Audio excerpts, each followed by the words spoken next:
time, we welcome you to Eagles Bloom Home Virtual Coffee, where you join myself, Maria, and Shaman Prince, my sister, as we sip away with the tea, coffee, kombucha, or your warm beverage. Sit back and relax as we cruise in our virtual coffee time with you. So first in the house, like our true fashion, we have Chinyere Kalu, our sister, all the way from Nigeria. And my first time with Chinyere, guess what? I was a little bit presumptuous. I decided to make her come from Kenya. I don't know where that came from. Are you sure, Chinyere, in the life before, in the becoming of Chinyere, are you sure you are not Kenyan? So, Chinyere, are you sure you are not Kenyan? I don't know. Why did I refer to you as Kenyan? I'll never know. So, good morning to you. And just to get the morning started, Shamin and I would like to play Maya Angelou. And you get the scoop today, Chinyere. We want you to listen in and then tell us what you think. What's your take? Go ahead, Shaman. I wrote a poem for a woman who got on the bus in New York City, and she just laughed. I stopped. She'd laugh. If it picked up somebody, she'd laugh. If it missed them, I looked at her and I thought, that woman is not laughing. She's simply extending her lips and making a sound. That's a survival apparatus. Laugh when you aren't touched, when you don't itch. So she could keep my people alive. So I wrote a poem for her. I use it with Paul Laurence Dunbar's poem Mask and my own poem for old black men. This is it. When I think about myself, I almost laugh myself to death. My life has been one great big joke. A dance is walked, a song is spoke. I laugh so hard, I nearly choke when I think about myself. See, 70 years in these folks' world, the child I works for calls me girl. And I say, yes, ma'am, for working sake. I'm too proud to bend, too poor to break. When I think about myself, my folks can make me split my side. I laughed so hard I nearly died. The tales they tell sound just like lion. They grow the fruit, but eat them. I laugh so hard, I start to crying when I think about myself and the little children. But then we wear the mask. The grins and lies, it shades our eyes. This debt we pay to human guile. With torn and bleeding hearts, we smile and mouth myriad subtleties. Why should the world be overwise in counting all our tears and sighs? Nay, let them only see while we wear the mask. We smile, but oh my God, our tears to thee from tortured souls arise. And we sing, but oh, the clay is vile beneath our feet and long the mile. But let the world think otherwise. We wear the mask. My fathers sit on benches. Their flesh count every plank. The slats leave dents of darkness deep in their withered flank, and they knock like broken candles, all waxed and burnt profound. They say, but sugar, it was our submission that made your world go round. They laugh to shield their crying. They shuffle their dreams. Say, step and fetch the country, and wrote the blues and screams. I understand their meaning. It could and did derive from living on the ledge of death. They kept my race alive by wearing the mask. Wearing the mask. Wearing the...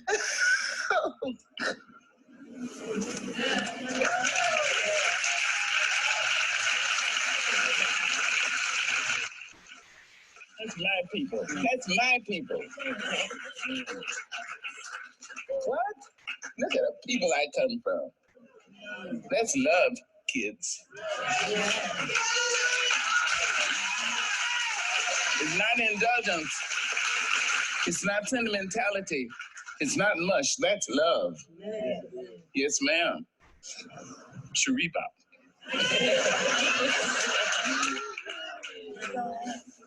Doctor, I'm just overwhelmed. We both heard Mr. Joel Osteen talking about people and how we do each other. And what was your interpretation of that, Doctor? Well, it's true. We sometimes think we can be better than another person. The truth is, no human being can be more human than another human being. And you can be younger and prettier and finer and richer, but you can't be more human. And to try to denigrate, to bring somebody down, why? Why? Each time you do that, you're going down. In order to keep a person down, you got to be down there with him. Yeah. So the best say is, I liberate you from my ignorance. Bring peace in your heart whenever you go, anywhere. Just decide, I'm taking peace, but I'm not going to wait till I get there to make it. You understand? It's my prayer for you, and I thank you for your love.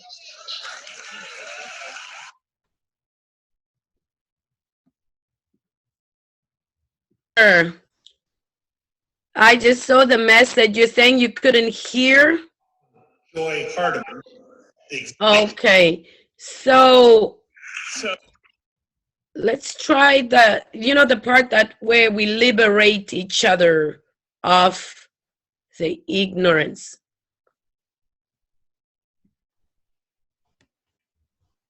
And to try to denigrate, to bring somebody down, why? Why?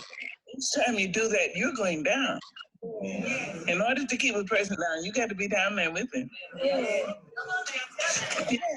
So the best say is, I liberate you from my ignorance. Bring peace in your heart whenever you go, anywhere. Just decide, I'm taking peace, but I'm not going to wait till I get there to make it. You understand? It's my prayer for you, and I thank you for your love.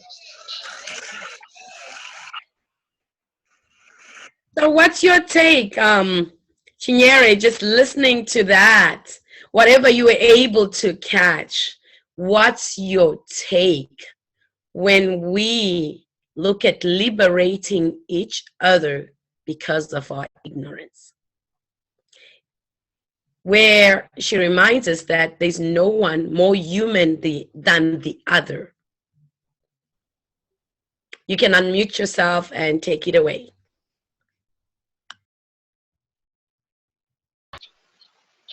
I am really inspired by what she said, and I heard the part where she said sometimes we think we are better than another person. And that's really true because nobody is better than anybody. It's just the situation, the circumstance, and the environment that we have found ourselves that's made us different. Whatever differences we have is as the reason of our exposure, our environment, our upbringing, our background. That's what has formed whoever we have become today. So in essence, we are all human beings, and in one way or the other, she says we should take peace in our hearts wherever we go. And that is very needful at this point because the world is the world is in turmoil. There's coronavirus everywhere, there's war, there's flooding, there's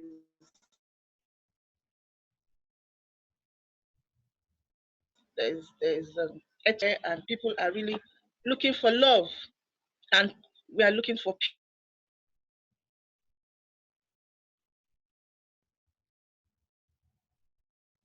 peace too, and women are bringers of peace. And when there's no peace at war front or a son at the war front, and so she loses either of them, she's heartbroken all the years of her life. So we women should all carry peace in our hearts. You see, sometimes you want to collaborate with some women, at least here in Nigeria. Sometimes when I started my work, I was reaching out to some other people that you could say they are established. I wanted collaborations, but none was willing to do anything with me. They could attest that I was doing something unique, but they weren't ready to collaborate with me. So I had to go on my ride alone. So we as women, we need to come together. We need to bring peace. We need to carry peace in our hearts. And it's very necessary for us to work together if we want to achieve anything, or if we have a common goal that we want to achieve. We need to work together. That is my take. Back to you. Wow, wow, wow. Couldn't have said it any other way. The call to collaborate, the call to love. It's like living the love, living the love. You know, it's when you mentioned that you reached out to women probably that were in leadership, that were more established. Whilst they saw what you were bringing to the table was unique, they were not able to embrace that. And I think Charmaine and I's purpose this morning, we want to be able to apologize on behalf of those women that did not believe in you. We want to apologize publicly, to say, please, we are sorry. It was because of our ignorance, and we are sorry. That's how we get liberated. Yeah. Know that you should be able to call out to a sister. And a sister is there to elevate another sister, to fix each other's crowns. As you can see with Charmaine this morning, she's got a head wrap and it's in the form of a crown. I don't know when she did it, whether she knew that's what she was creating. But when I see Charmaine, I should be able to fix her crown, because that's what sisters do. So when you come with a unique idea, we should be able to embrace it and see how we can support you. So Charmaine, you want to take it away and add on that? Thank you so much, Maria. Chineri, just to underscore what Maria already said, I am standing in the gap on behalf of the women who rejected you, rejected your idea. And as I stand in the gap on their behalf, I am saying, Chineri Kalu, I stand and I ask you to forgive me, forgive us for not accepting your unique idea because of our ignorance. We were threatened because what you're presenting, we're not familiar with. And it's comfortable remaining in the familiar space, in our comfort zone. And you were gonna take us out of our comfort zone. And we were not mentally ready for that. So we are sorry. And I hope that what we did have not hindered your progress. No. So, No. on behalf of those women and every other woman who may have hurt you, I want you to accept our sincerest apology. Apology accepted. I want you to feel that. Chaneri, I want you to feel it. Because you need to let that go so that you can get to where you're supposed to go. Because if you don't let that go, you're bringing it with you. And you don't need to carry it with you, because you need to let it go so that you can pick up something that you need to carry. But right now, your hand is occupied because you're carrying that.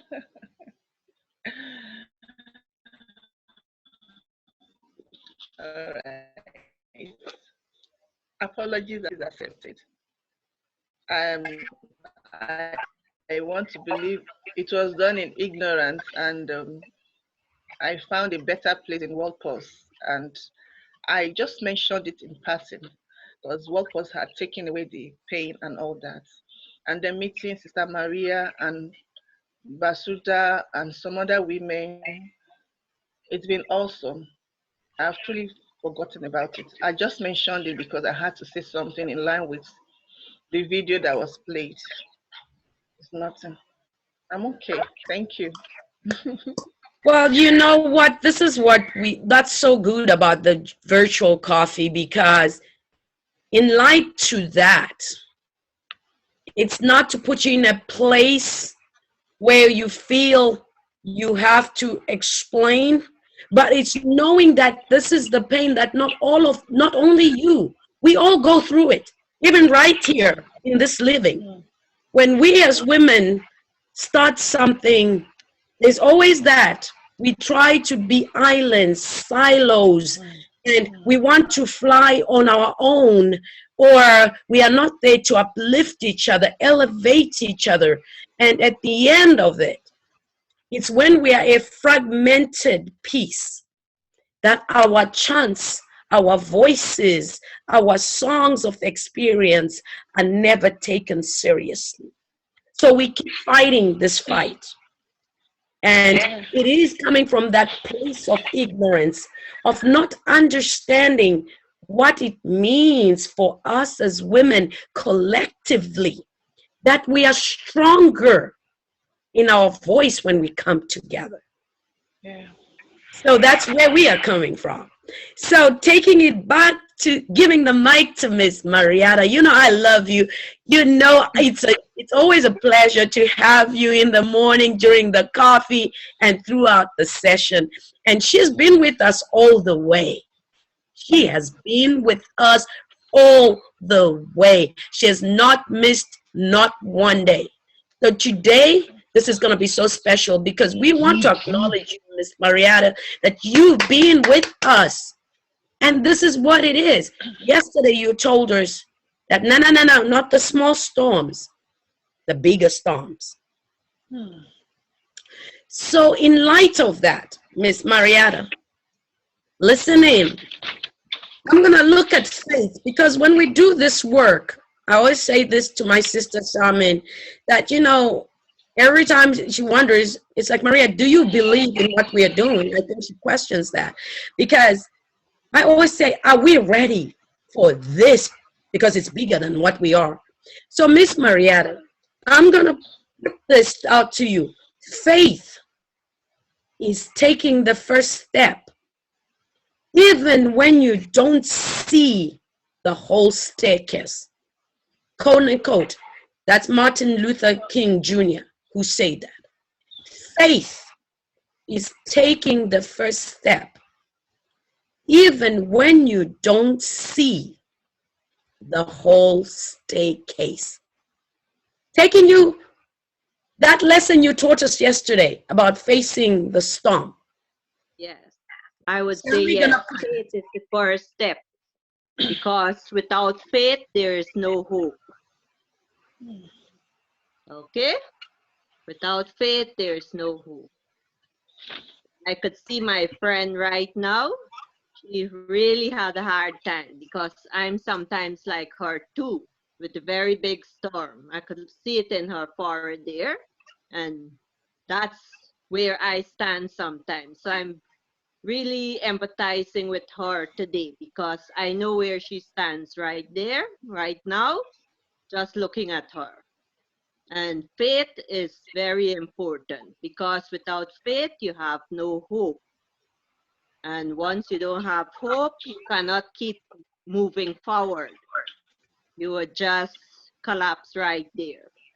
And as you say yesterday with the storm, it's a big storm, but you have to face it. If you don't face it, you surely go down. But you have to be strong and fight against the storm. Then you're able to succeed. And that's my sharing. I love that. Not the small storm, but the big storm. Big storm. Big storm. And I like that. I truly do. And we appreciate you. It's been a journey with you. And if we had not leapt in faith, if we had not leapt in faith, Yes. Charmaine, you have to finish this for me. If we had not leapt in faith, we would not have been out of the 14th day of 16 days of activism. If we did not take that leap of faith, we would not have been here with you for the 14 of 16 days of activism. It was just a leap of faith, and it was just ordained even before the beginning of time. It was ordained that these three women would be here.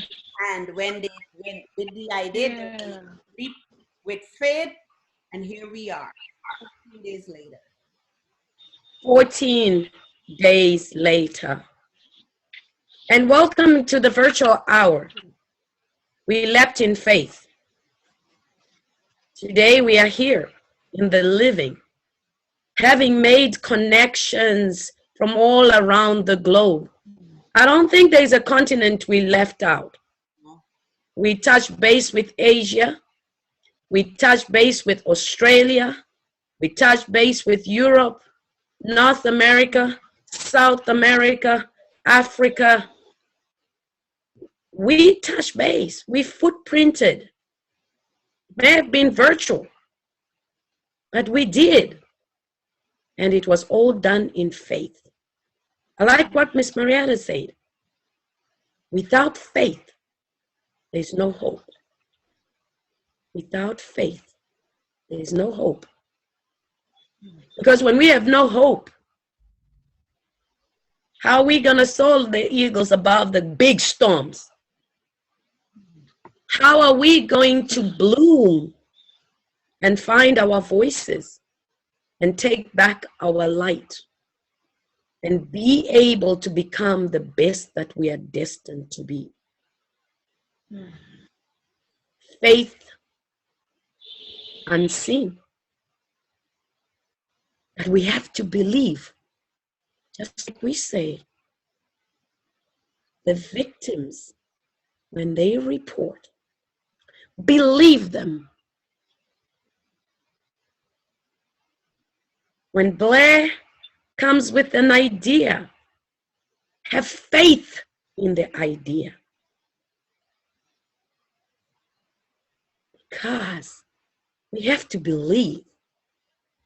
We believed. When the three of us came together, it's the faith and the strong belief. And we believed we could pull it off. And we did. And you believed in us. You took a chance because you must have said, these women are out of their mind. Talking about 16 days, they're out of their mind. But today, we celebrate Chinyere Kalu, Nigeria. We celebrate Miss Marietta. I call you Miss because you've been with us. You almost feel like, you the guardian angel. You've carried this moment with us. We celebrate you because every single day you have signed in, even when we are noise to your ears, you believed in us. And we thank you for believing in us. And I think I saw Busayo, we're not letting you get away with it. Whenever you're in the room with us, we have to make you say something. You have a message to the world. And if Busayo, I think I saw her earlier. Yes, I'm here. All Hi, right. everyone. Good morning to you. Good day. Yes, good day. We are towards evening in Nigeria, so it's about 5 o'clock now. Yeah. We welcome you. Thank you All so the much. way from Nigeria. Yeah. What we'll ask of you is, you heard us talk about faith. You heard us talk about liberating ourselves from the ignorance. You heard us about where as women we are caught wanting when we fail to elevate each other or to support each other. Yeah. Yes. What's your take? What's your message to the women and girls around the globe? And I'll give you 2 minutes to do that. Thank you so much. Once again, my name is Busayo Bishakin. Actually, to trust the process, we must have faith. Because without faith, we won't be able to trust the process.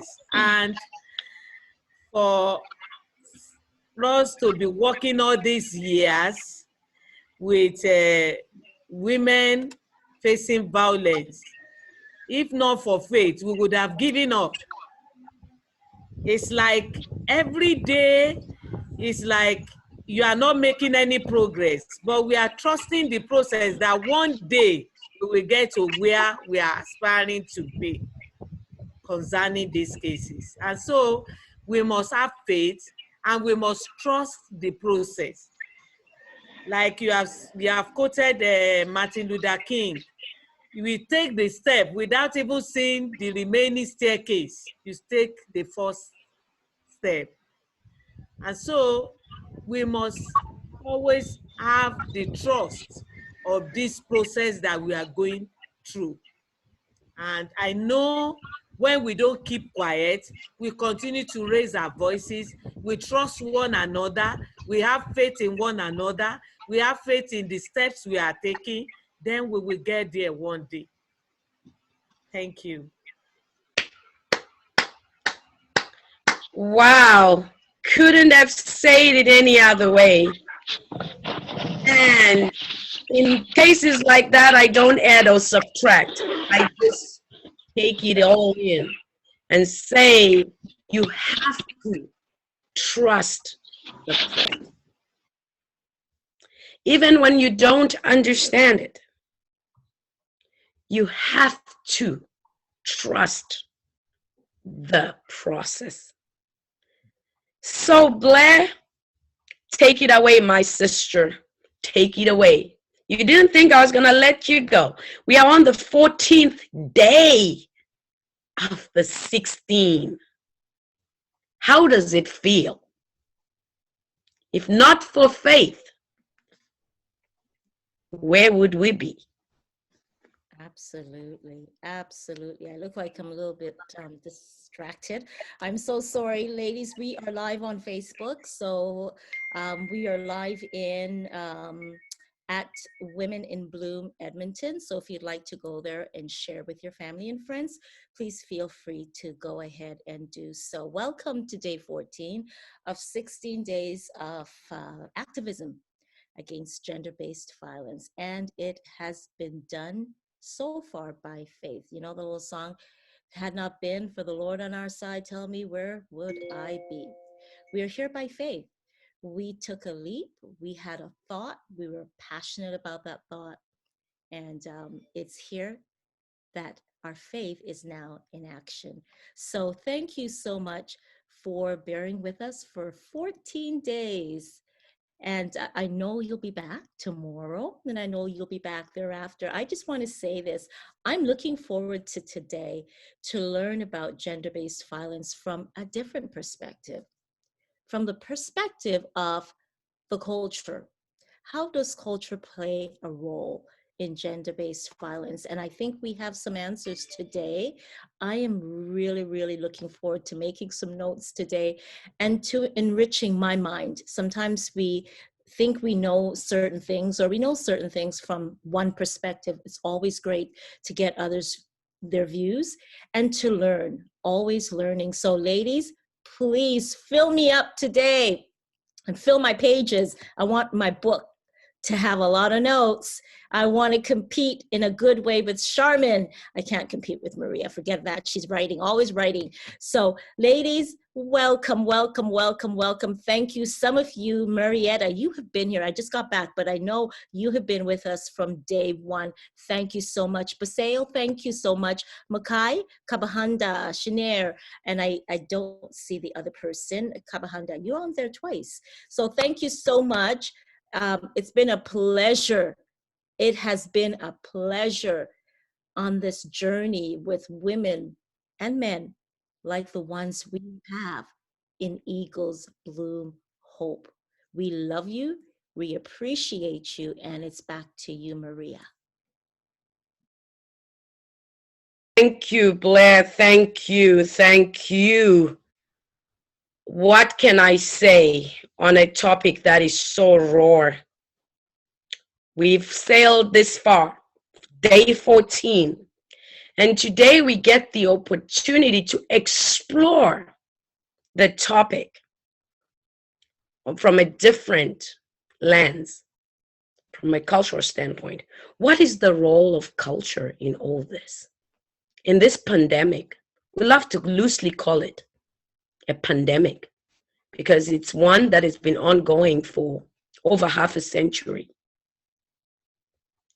But without taking away, and we want it known out there, we are not saying as women, we are advocating for you to lose your cultural norms. Because we understand we're all bound by culture, by traditions, by norms. What we hope is to be educated and learn. Let it be a learning curve. As we begin to be taken on a journey where we are made to understand this culture, as we loosely put it together, cultural perspective, the history and the realities, and how it perpetuates or how it has contributed to gender-based violence. Now, once again, we are not saying all your values and traditions are so wrong and others so right. No. We respect your values. We respect your traditions because those are rich. They shape us to be who we are. But we are saying there are some that may not quite be so fitting at the time when they were put forward. It could have been to preserve, to protect. So from our seats where we lay or sit from a point of ignorance, we are hoping this discussion will enlighten us so that we can have a better understanding without shunning or bastardizing those very norms, which are a fabric of a society, of a community. So this is our hope in this discussion today. And if Priscilla, I see Mukai, you're already in. I see the other presenters are in. and I don't see the other ones. But because it's a cultural context, we will work with what we have and we will be able to engage and have a discussion. So, Mukai, without further ado, I will hand this over to you. Go ahead. Mukai, you have to unmute yourself and go ahead. Okay, hi everyone. I would like to welcome you all to this day we've been looking forward to, especially this side, which is basing on the culture part of discussion. I would like to thank Mariam and Blair and everybody else, the organizers of this talk. Thank you so much for making me able to also taking part in this discussion. I'm going to first of all make sure that we are Priscilla. I don't know if Priscilla is in now, but I'm going to introduce you all to our moderator today, who is Priscilla Monemo. She's our moderator for today, which is our day 14 of the 16 days of activism against gender-based violence. Priscilla Monemo is a young, vibrant lady, passionate about women and child emancipation. She's an advocate supporting the cause for women and the girl child. Coming from an educational background of social sciences, she holds a world view on society and its inequality structures. Priscilla Monemo is a researcher holding a degree in political science from the Midland State University, which is in Zimbabwe. She undertook a postgraduate certificate in business psychology from the University of South Wales, and also holds a master's degree in child-sensitive social policies from the Women's University in Africa, which is also based in Zimbabwe. Building from her past and present experiences as a child and as well as a woman in the third world patriarchal society, the quest to see women and children being freed from the shackles of marginalization, poverty, and abuse has inspired her. Her works as an emerging champion in the advocacy of women and children's rights. Priscilla does a lot behind, she is inspired, she writes and posts informative articles on various social media platforms for women and children, raising awareness for issues affecting women and children. She is inspired by her motto, which is walk in her shoes, a call to everyone around women and girls to just, but for a moment, consider the plight of the woman or a girl next to them by walking in her shoes. However, Walk in Her Shoes is Priscilla's Facebook informative page. Currently, she is volunteering as the Child and Youth Director for Women Arise Zimbabwe chapter, Women Arise Zimbabwe Trust, and is part of the Hope for Her Global. If you have any questions or comments, please feel free to write them in the chat, and we'll further discuss at the end of the panel during the discussion, the question and answer session.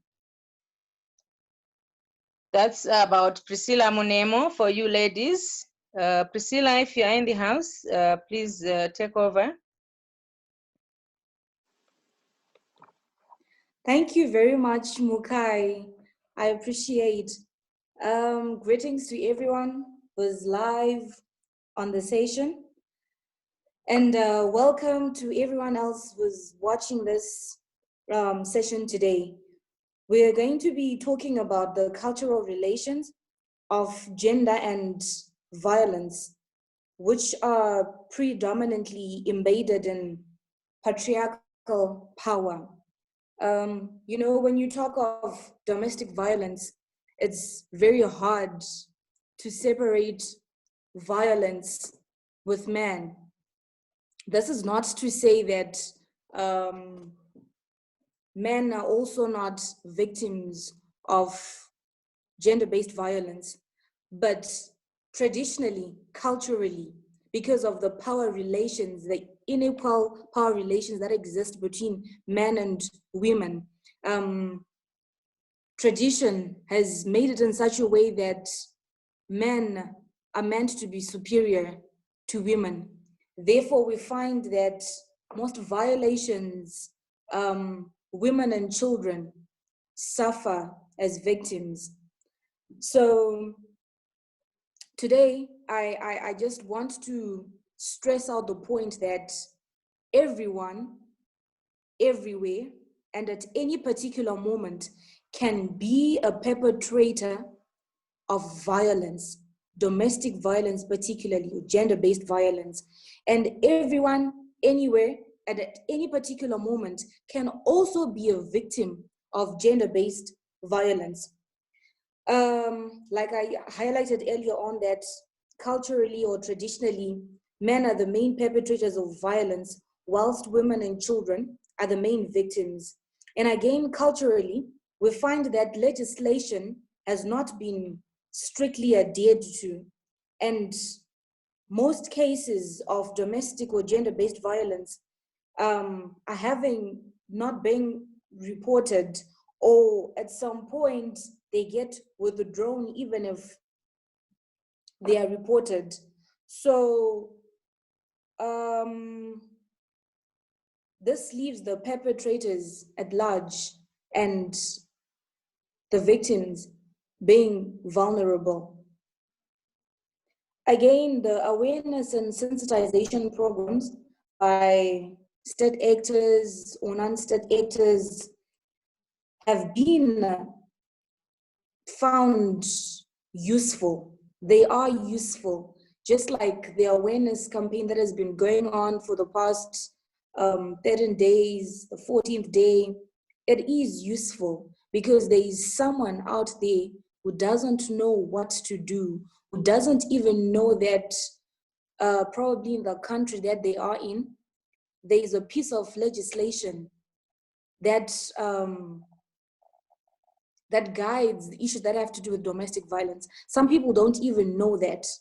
But then again, if we continue to do awareness programs, if we continue with campaigns, this means that the ignorant will get to know about domestic violence.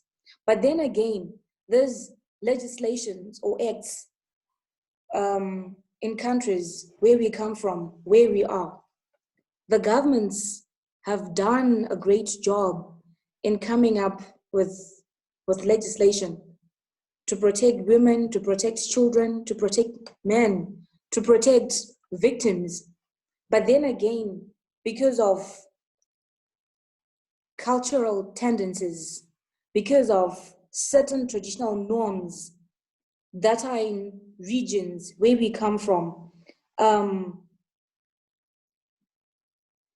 the work that the state actors, the non-state actors have been doing, they've been largely hampered by these cultural connotations that are attached to gender-based violence. So I'm just going to use this definition by World Health Organization, 1997, of violence. I'll use it as a guide in our discussions. And it says that World Health Organization sees violence as the intentional use of threatened or factually bodily force or physical power against oneself or another person, against a group or a community, which leads directly or in all probability to injuries, death, psychological damage, deprivation. And again, domestic violence is any form of physical, sexual, psychological pain, economic deprivation, or threat of such abuse against women, men, or children by your person. And mostly these people are connected to them through family relations or apprenticeship. So I also want to stress the point that gender-based violence is broad. Domestic violence is also broad. This can be anything that affects someone psychologically, economically, physically, sexually, you name it.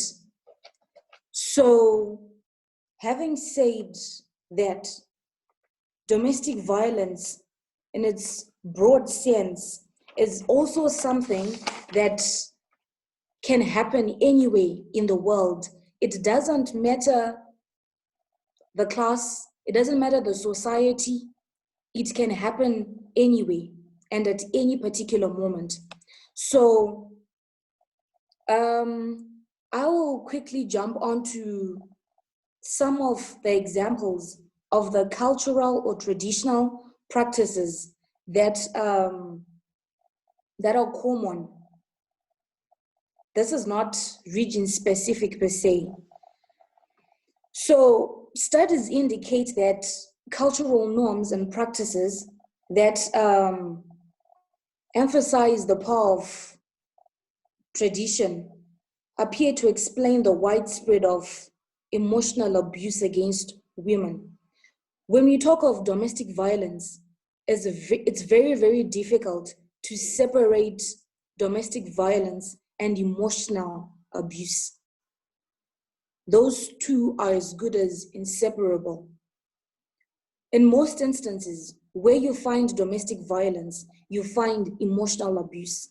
Whichever form of violence, it could be physical, it could be sexual, it could be economic, there is always emotional abuse attached to it. And as such, men are made to be superior to women if we come down to Africa. And we find that in the African families, family matters are private in nature, and it's inappropriate to share it with an outsider. So victims of domestic violence are most of the times forced to remain silent. Again, tendencies that happen are that at times women are told that because a man has paid bride price for you, so it means that he owns you. He spent a lot of dowry on you, cows, so it means that he can do whatever that he pleases. Again, there is the issue of child marriages. Some girls, they get married when they can hardly make an independent decision at 12, 13, 14, you name it. But then again, these girls or these ladies, they are very susceptible to domestic violence. And most of the times, they don't have anywhere to run to. They don't even know what they're supposed to do because they've been made to believe that they're supposed to keep quiet. And again, some of the norms are that in certain countries, it is acceptable to beat a wife correcting her, and bearing female-only children is also unacceptable. This is also another traditional norm that can violate someone emotionally. Women can't go to work. If you work and if you get paid, the money is not yours. You have to surrender the money to your husband. We also go to issues that have to do with genital mutilation, forced a girl or a wife should have elongated labia, and so many that I have not mentioned.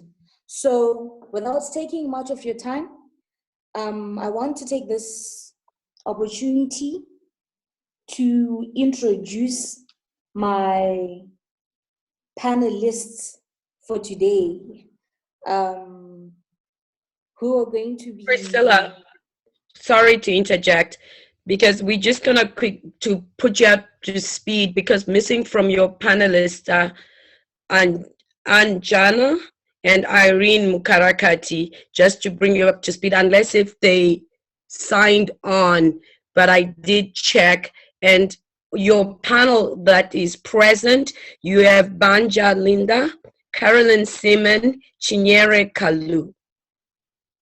So that in case, just so you, I just written to you, because I did look to double check if Anjana is in, and I do not see Irene Mukarakati. So on your panel, you have Banja Linda, Carolyn Simon, and Chinyere Kalu.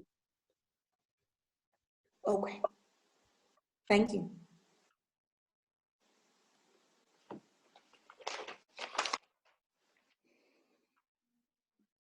So thank you, Maria, for that.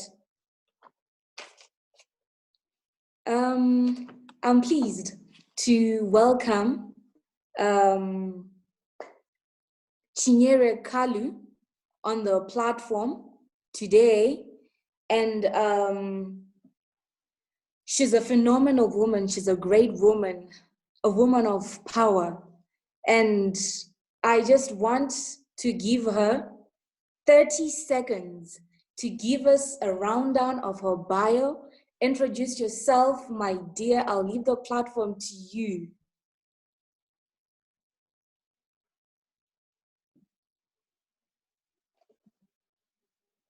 Chinyere, to unmute yourself. Okay. Thank you, Priscilla.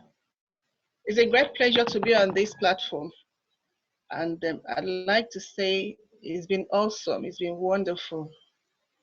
My name is Chinyere Kalu, and I'm the president for Glammy Mom Africa. And I run a women online writing platform, When Women Write.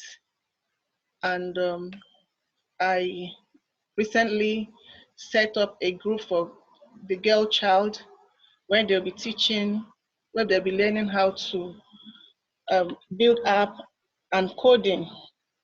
That's in relation with a sister that I met on Workforce. So I'm into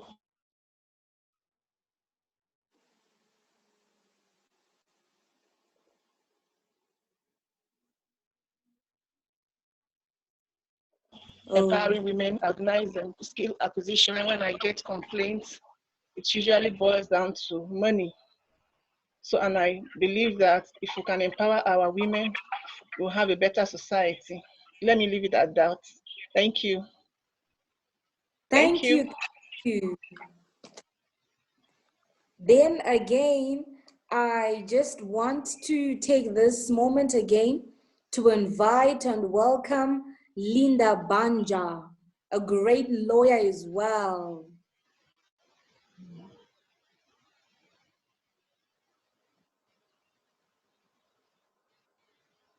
Linda? Yes, please. I hope you can hear me. Yes, we can. I'm having lights off, but I'm here. We are having power issues. Good morning, good afternoon, wherever we are. My name is Linda Banja. I am an advocate, as introduced by the presenter. I've been a lawyer for the past 10 years. Do the video. Super. Hi, Maria. Been a lawyer for the past 10 years. I've worked, I think, in all dimensions of law as a general practitioner. But in terms of working in issues on girls and women, I've worked with a number of organizations, and ultimately I ended up forming my own organization called Hold My Hands Foundation. It basically, just the way the name says, the title comes out, is we are basically partnering with women in the slums, women in rural areas from the tender age of 4 years to maximum. And basically it's trying to get them to be self-sustaining in terms of education, in terms of getting around things that empower them, that they can take advantage and use the skills that they have to better their lives. In terms of gender-based violence, I've worked more as a practitioner, as a lawyer in court, representing young girls and women who have been abused, just as the previous presenter spoke about, in terms of sexually being abused, physically being abused, psychologically being abused. And it has opened my mind to different approaches in how to quote unquote tackle and try and attempt to give solutions to the society and even within my own organization. So I'm happy to be here. And for me, I believe, just as the presenter talked about, these problems that we have are emanate from ourselves. Myself, I come from Kenya, and the biggest issue that we have as Kenyans is the issue of patriarchy, because the Kenyan society draws a lot from our customs, our norms and customs, and you find that the man has a large influence on who you are as a woman or whatever decisions you make as a woman. So a lot of precedents, a lot of case law has been developed in Kenya based on our culture, but at the same time is pegged on the male person, not you as an individual. So there have been advocacy attempts by a number of organizations that I'm part of, in terms of voicing out the issues that women are facing, both psychological, both emotional, both gender-based, both economic. And for me, the key thing, just as I spoke, I think 2 days ago, is the solution first, I believe, is in partnering together with, not just as women, also as women organizations. If we are at all able to address these issues and come up with solutions that are tangible, that are able to make a difference, and that can still help women to voice out their issues.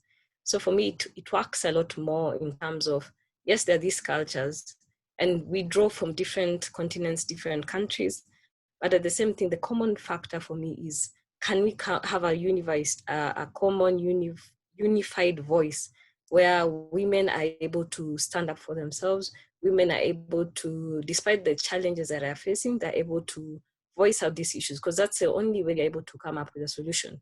And for me, I believe, I'm a firm believer of the African saying that if you educate a woman, if you empower a woman, then you've empowered the entire society. So I'm glad to be here, and I hope that will be voice of change, especially in terms of the commonality of the issues that you're addressing as a group. Thank you.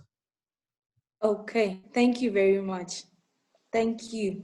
I'll also take this time to invite and welcome Caroline Seaman, a lawyer as well.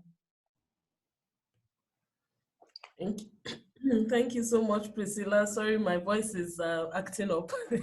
The Hamatan winds in Nigeria is just not doing me good now. Glad to be here. My name is Caroline Seaman. I'm based in Abuja, Nigeria.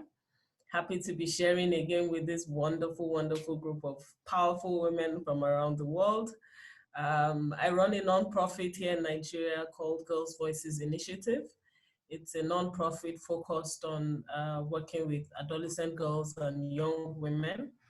We target them with rights education and then create fund programs for them to start to approach advocacy from a perspective that is best relatable for them. We also create platforms for them to interface with policymakers, so they start to channel their voice and speak for themselves around how they expect or demand for governments to better protect their rights in society.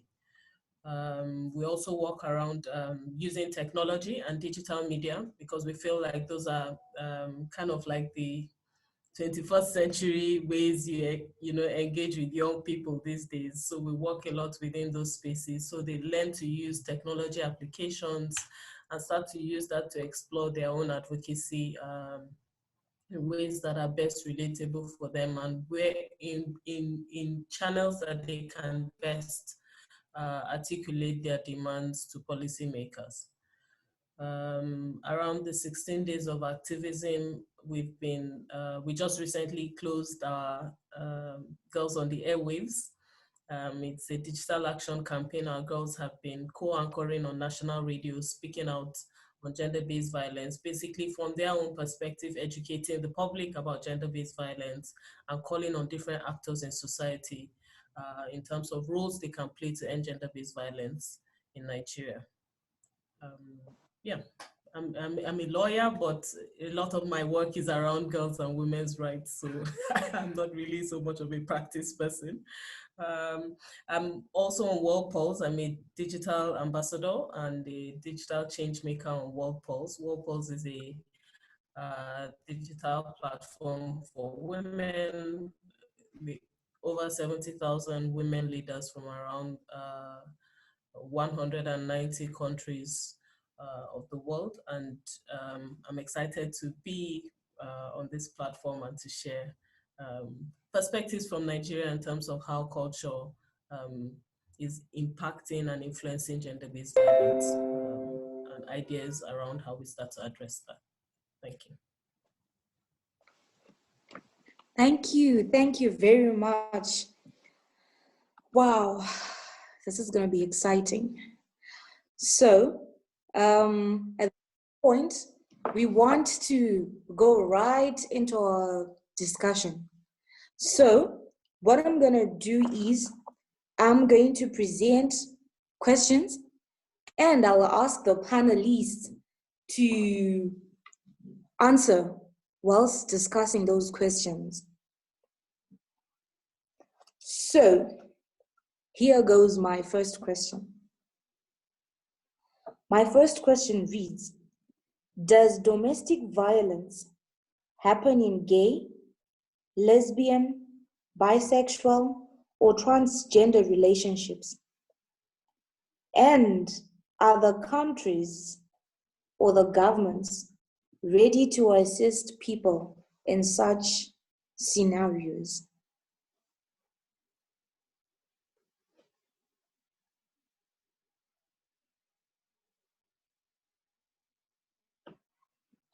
I'll go again. Does domestic violence happen in gay, lesbian, bisexual, or transgender relationships? And are the countries or governments ready to assist people in such scenarios?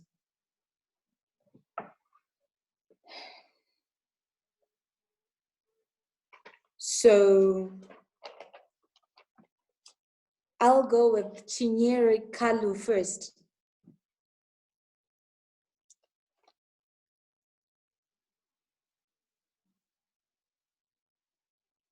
Shinera, you got to unmute yourself.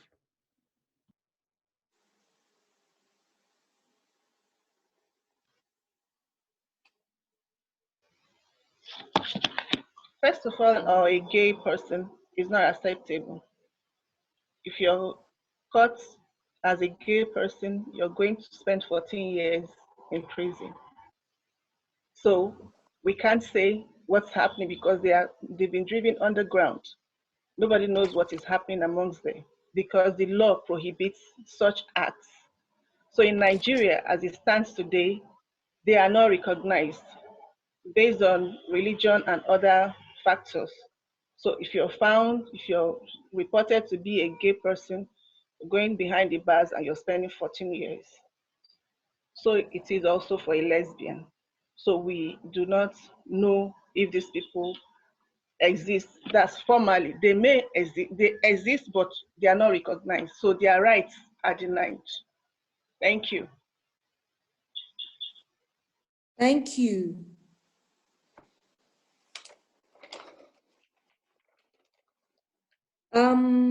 Linda Banja, would you like to also answer? So I'd like to add, I'm having a bit of a cold, so I hope you'll hear me though. In Kenya, I think there are similar circumstances as my sister Chinyere has spoken.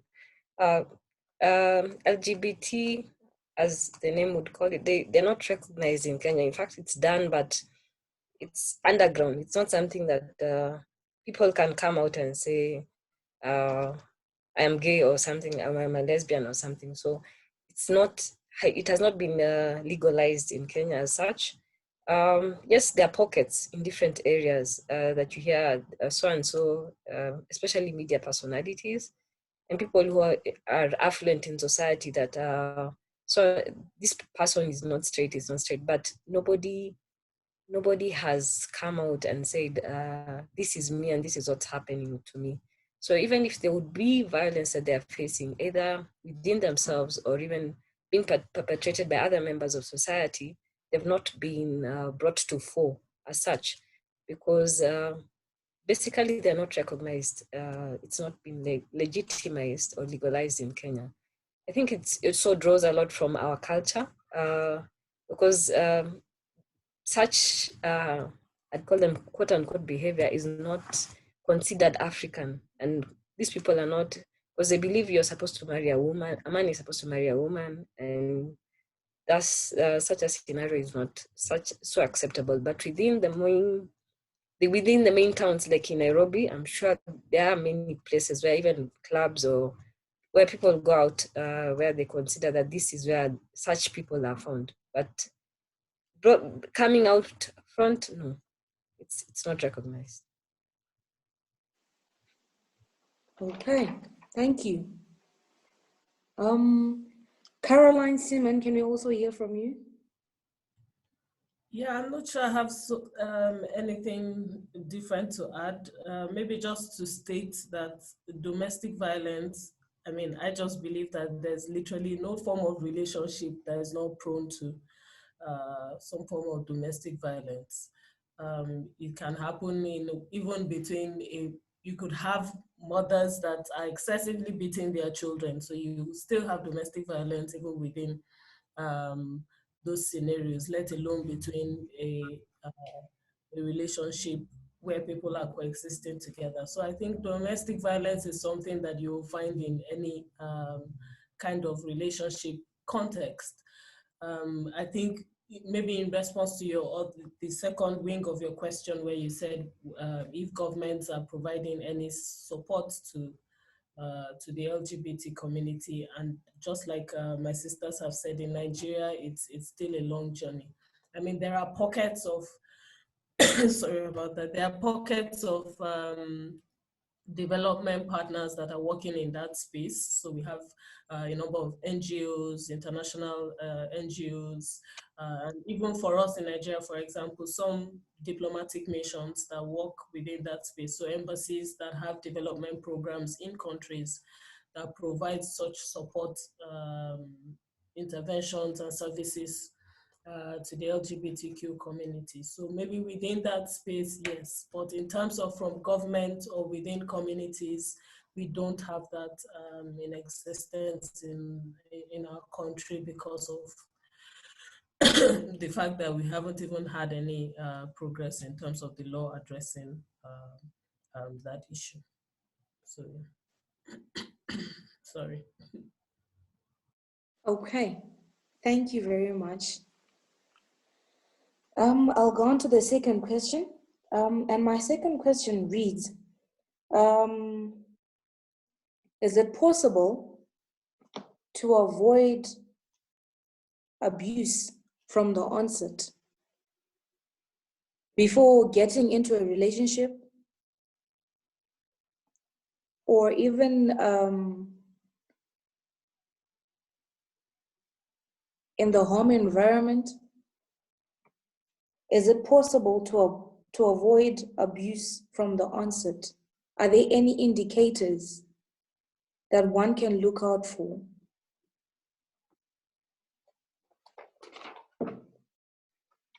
I'll go with Caroline Simon. It's a very interesting question you asked. I think there are so many dynamics at play here when you talk about the possibility of avoiding abuse, because so many times we know what we call red flags, right? You see the red flags maybe in a relationship or with whatever context the abuse ends existing. I think the challenge sometimes is not even so much about whether you can avoid the abuse as to whether you can even do much about it, even if you could avoid it. So I'll give you a scenario, for example. So when you have domestic violence within the home where a child is forced to have to watch their mother being beaten every day, how do they, even if they see the red flags, how do they avoid that, for example? How do they avoid that abuse? They're helpless, they don't know what to do in that circumstance. They can't necessarily be in position to take decisions, to even take action to avoid the abuse. And so many times they're just a helpless party watching the victim suffer this abuse. And sometimes they even suffer as well. We know homes where the father beats the mother and then turns on the children as well. So in those scenarios, it's hard to really tell how does a victim even avoid the abuse. And then when you look at the woman, for example, could she have seen the red flags? Could she have avoided it? That's where, you know, perceptions of culture come in. So we all know, especially for us in Africa here, your marriage is everything. It's like everything for the woman. The day your marriage fails, you're as good as dead. You're as good as ended as a woman. You're as good as a failure in life. And so many women carry that burden on their shoulders.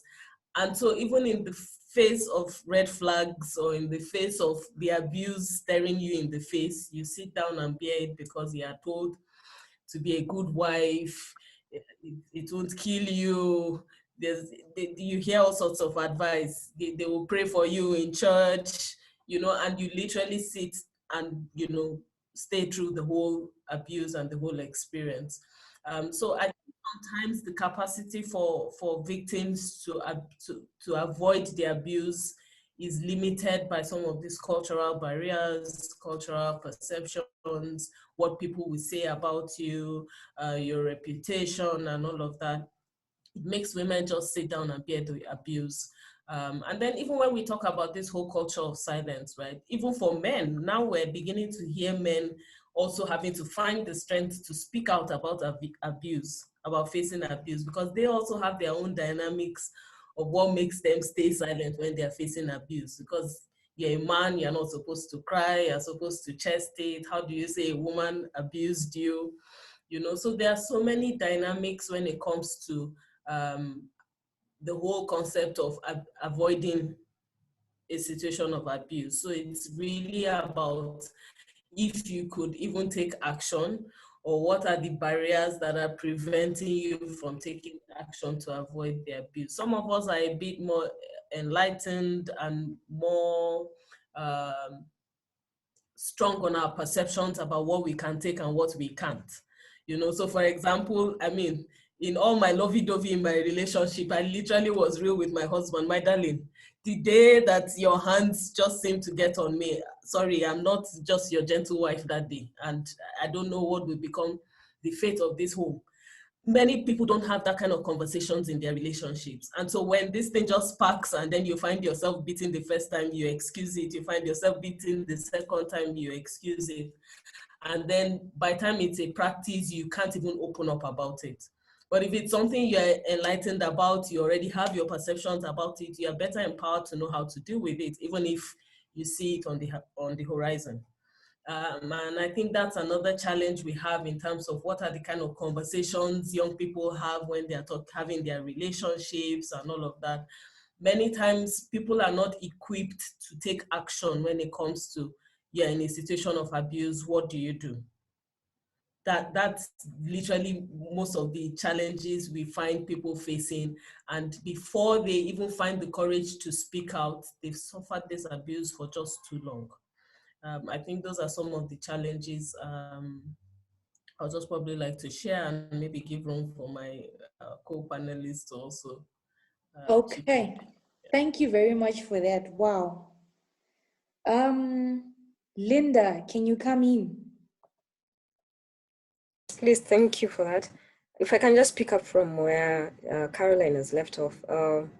Yes, saying it and relaying it that you can be a pacesetter in your relationship to determine whether you'll face violence or not is not as easy as it sounds, because at times there are scenarios where you maybe a client has come to you, for instance, and they're explaining to you, by the way, my husband has been beating me, this is what has been happening to me. But ultimately, when you ask the person, why have you continued to stay over despite the challenges, despite these things that you've been facing? Why have you decided to stay behind? And the key thing that all of them say is, I just need to have my children having their dad with them around.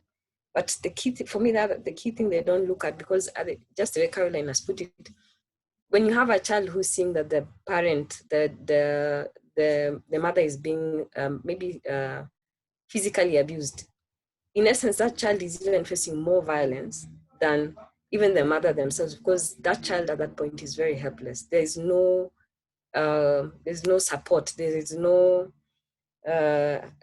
mechanism for them to wiggle out of it and say, you can't beat my mom, because at some point, even that parent will have to face up with that.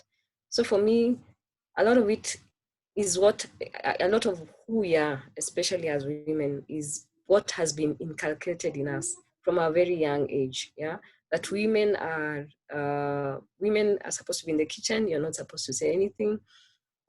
Society expects you that you're supposed to maintain your marriage. So there's no way you'll come and say that, oh, he's been sleeping around, or because simple things like the African movies that you watch, they normally relay the thing that you're the person who is securing your marriage, nobody else. So that notion remains within us. So even removing it and you standing up for yourself is not a very easy thing for many women, because there's that expectation, quote unquote, that you have to make this thing work. And if it doesn't work, in fact, you're the failure. And sometimes, most of the time, you're not even the failure itself. So for me, gender-based violence of whatever form, whether physical, whether psychological, whether sexual, for me, I believe the victims, a lot of the victims need to be, for those who are much older, who cannot be transformed, they have to have this mental or cultural intelligence that you have to be in the know that this, whatever is happening to you, is not normal. Whatever you're going through is not right.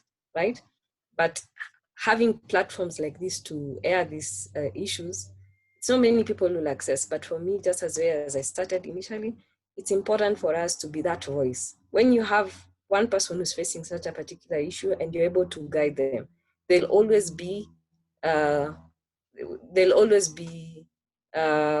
room, because once you share an experience and you helped one person get out of it, slowly, in as much as it may not have the impact immediately, but those small steps are fundamental to voicing out that change, bringing out that change, so that there's that big difference that's done ultimately for that particular society or community that you're addressing and dealing with these issues.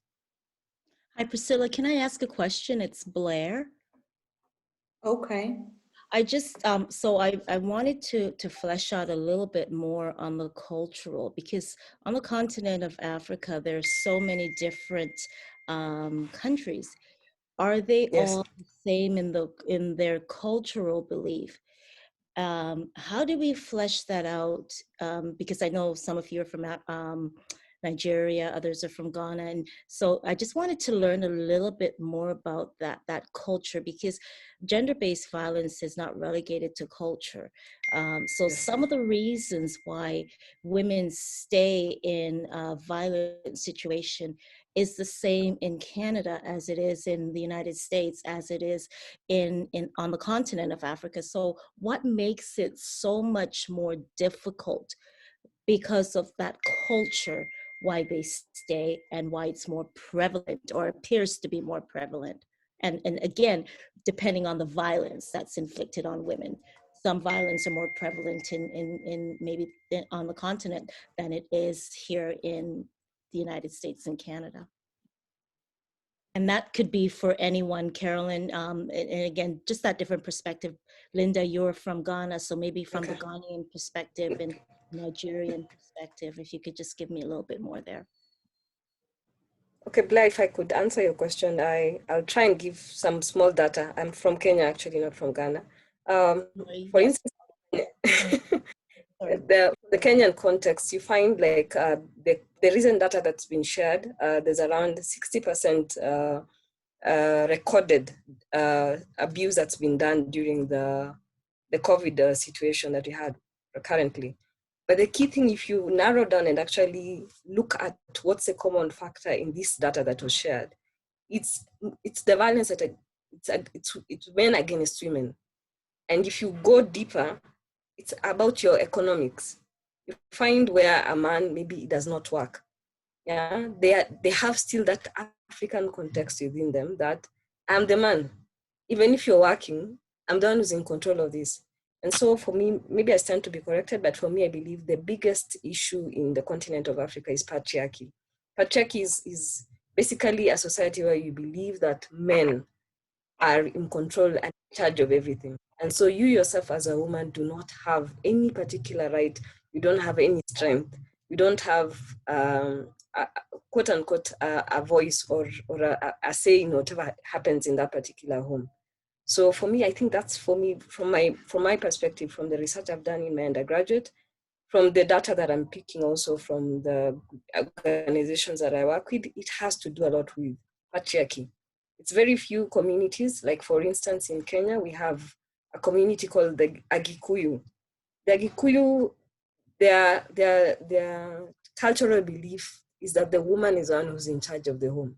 But having such scenarios is not very common, because for many societies, I stand also to be corrected, around 90% even in Kenya, it is a society where men are in charge, whether they have something or not. That's what has been inculcated in us. That's the culture. That's the norm, that they are the boss. So you cannot just come and say, so and so, I'm the one I'm working in this house. So today I'm the one who's calling the shots. There's nothing like that. So it's something for me, the re-engineering, the different policy, the different like in Kenya, there's something called affirmative action, and they work a lot towards empowering and strengthening the woman's place within the government, within the society, within the constitution. It's there. But if you follow down, if you narrow down and find out, are these policies, are these legal actions that are being prioritized, are they actually being implemented? No, it's not the scenario. I have done a research on gender diversity on boards, and there's a specific law in Kenya that says 30% of women should be within the boards in any organization, public organization, whether it's government or whatever parastatal. But if you narrow down, because even the data that was still collected, you find that 90% of the boards are prevalent, it's men. And why? Because there's that just, I don't know whether it's a societal, but in Kenya, it's like a man is in control. So that's it. So just to pick up right there, you had mentioned there was an allusion to regions, if I'm hearing right. So yes.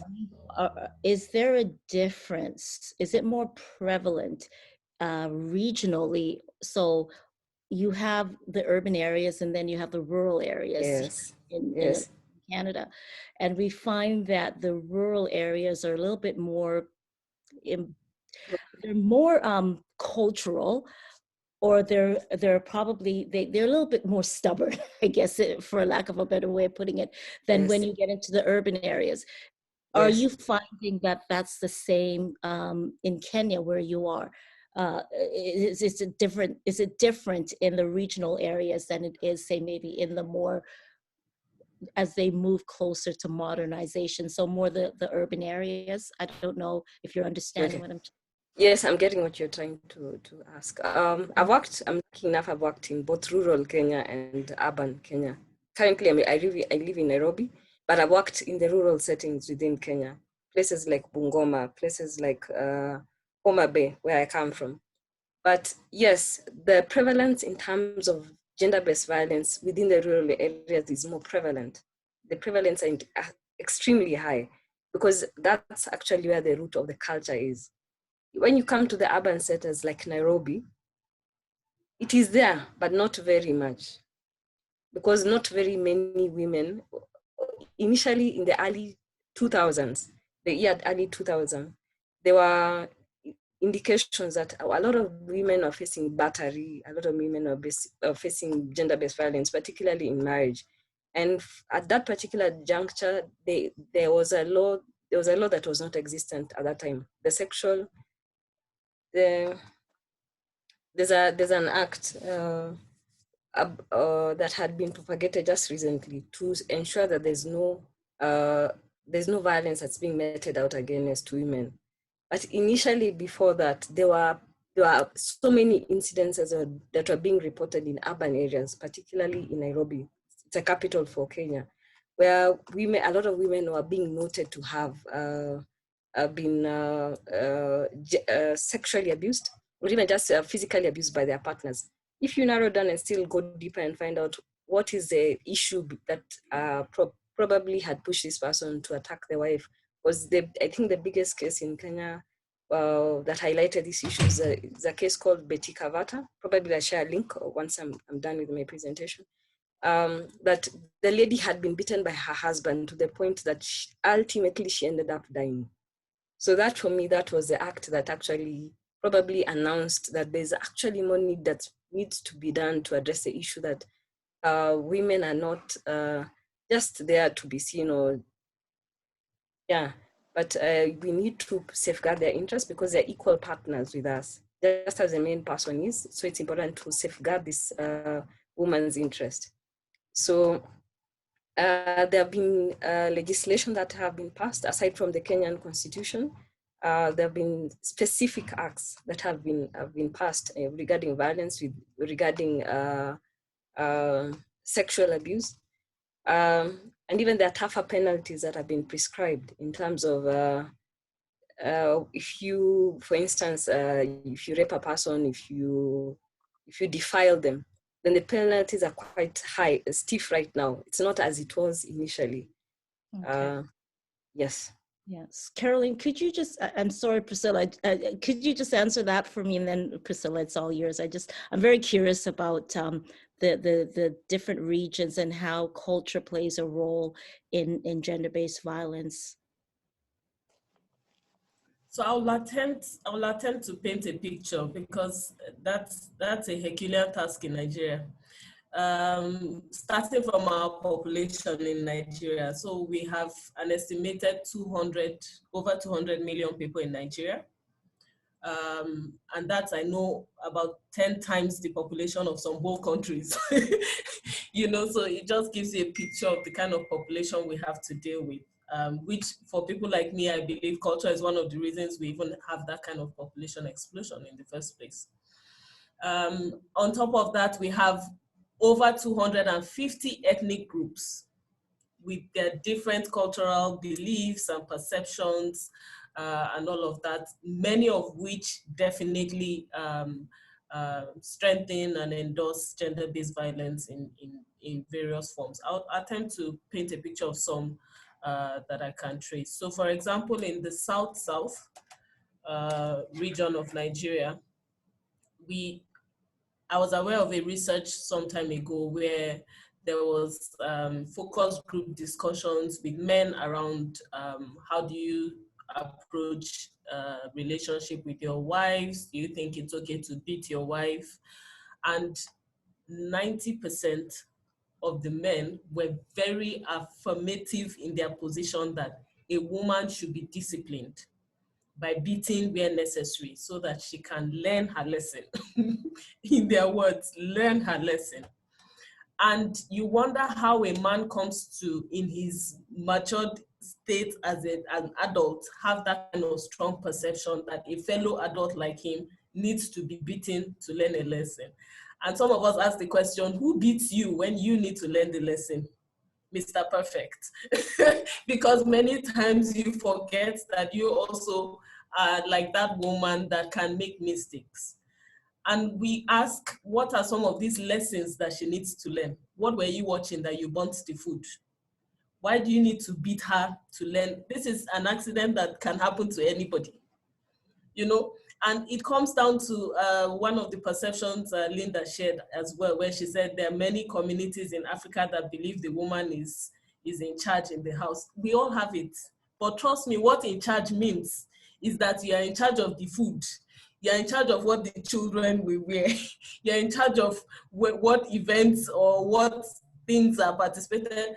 You're in charge are definitely day-to-day things within the home. It has no business with the key decisions that even involve those children, like the school they will go, like what is bought for them and all. You are not in those conversations. You're in charge doesn't get to those key decisions. And so sometimes we hear some of these perceptions and beliefs, and it's because we don't unpack them. And then we go around feeling, oh, the woman is in charge. Weddings are so glorified in Nigeria. I know even on social media, you see it's a big deal. We even have blogs, Nigeria weddings and all of that. It's a big deal. Weddings are like everything in Nigeria. And it's because of the emphasis that is placed on that celebration itself. Nobody focuses on the marriage after. It's all about that celebration, the outfits, the celebrations, the events that happens then. That's where everybody's focus is on. So it's a big deal, the clothes you wear and what the gifts the husband's people bring, all of the emphasis is placed on that. And then when the other issues within the marriage start unfolding, then cultural beliefs start deciding all those things in terms of you stay and manage it and all of that. Another challenge we have in Nigeria is also that intersectionality between culture and religion. Culture and religion is so interwoven for us, and this is with both religions, both Christianity and Islam in Nigeria. Your culture is so woven many times as young people, you can't even tell where culture stops and where religion starts. You just grow up knowing that you dare not do this. So many times you see women feeling, oh, you're already thinking about what people in the family will say if there's a problem in your marriage. And then on top of that, you have to think of what the people in the church will say. You know, or if the marriage is broken, even in Islam, oh, who marries you after he leaves you? Or if he divorces you. So there's so much of all those overwhelming pressures that a woman has to deal with that is not the care of a man. He has really less things to bother about. The only pressure, if anything, is, oh, let me provide well for my family. Which for many of us, sometimes if you check many homes in Nigeria now, you still find that it's even the woman that is keeping the family going, because she's the one that will find something to sell, find a way to make sure that money comes into the family. And still she has no deciding power on even how that money that income she's bringing into the house is used. Again, this is those cultural perceptions where your in charge is limited to those decisions within the home, and then the person who didn't even know how you brought money and income into the house gets to decide what we prioritize with that money. I remember, I think 2 days ago, where we had the discussion about, I think Sister Chinyere shared about the femininity of feminization of poverty, right? Where she was talking about economic challenges women experience and how that makes us prone to violence. And somebody really raised a very great input in the chat that said, look, there's so many wealthy women that are in broken homes that are suffering domestic violence. Because many times we also forget that as women, for us, these things are, they even start from those soft and emotional parts of us where we just keep quiet and we take in all of these things, and then you're suffering this abuse and you don't even speak out up until the part that unfortunately we're burying you. Which is why we keep telling women, don't wait until we're in that point where we all have to cry. Let's do something when we can do something. Just 2 weeks ago, my husband and I woke up to news about my husband's teacher's husband shot her in the eye. That woman is fighting for her life now, close to 70, she's 60 something. And this man is roaming the streets now. You won't believe it, all of the conversations on social media and all of that about the chat, it's all about, oh, let's raise money to take care of this woman and pay for her surgery. And not one conversation has questioned what on earth made this man get to the point that he will point a gun at his wife and actually fire. What could have gone wrong? Like my husband said, the worst thing that can happen is you woke up one day and found out your 9 children are not yours. And even at that, what happened to opening the door and say, madam, this is the end of this marriage? Why shoot her in the face? She's fighting for her life now, and then you wonder, these are even old people. If it was young people, they'll say, oh, young people and their exuberance and all of that. These are people over 60. This is what happens when these issues are not addressed, when all of these cultural perceptions have made these men to feel like supermen, they can do anything and get away with it. And all we are to do as women is just accept it and be strong. Like one of my colleagues said, I'm tired of being strong, because there are sometimes we just don't have enough strength in us left. Let's just be practical. And then there's also this whole idea of the fact that these cultural beliefs and perceptions have put this undue burden on women, that there's just this high level of morality. You are the one that has to be perfect. You have to be right. You have to get everything. You have to hold the marriage. You have it's you. And the question is, what does the man do? Where's the equal energy he's bringing into this marriage or this relationship to make it work? You brought up some, and those are some of the challenges. Yeah, some really great points. Those are kind of what I was looking to hear, because when you talk about the culture and how it affects gender, I want to know how it affects. What's so different? Why is culture why does it play such a role? How does it play the role? And so I think I'm getting a clarity there, how the culture really affects gender-based violence on the continent, and how it differs from even our culture here. Because you brought up a point, and I'm going to end here, is that when you talk about the man, so what happened to him? Did he pay a penalty for what he did? Because if that was something that was done in maybe other places, like for instance, I speak for here where I know, he would be behind bars if he was caught, right? The discussion can be had after, but he would be caught and he would be penalized. Why is he allowed to get away with it there? And again, you hit it.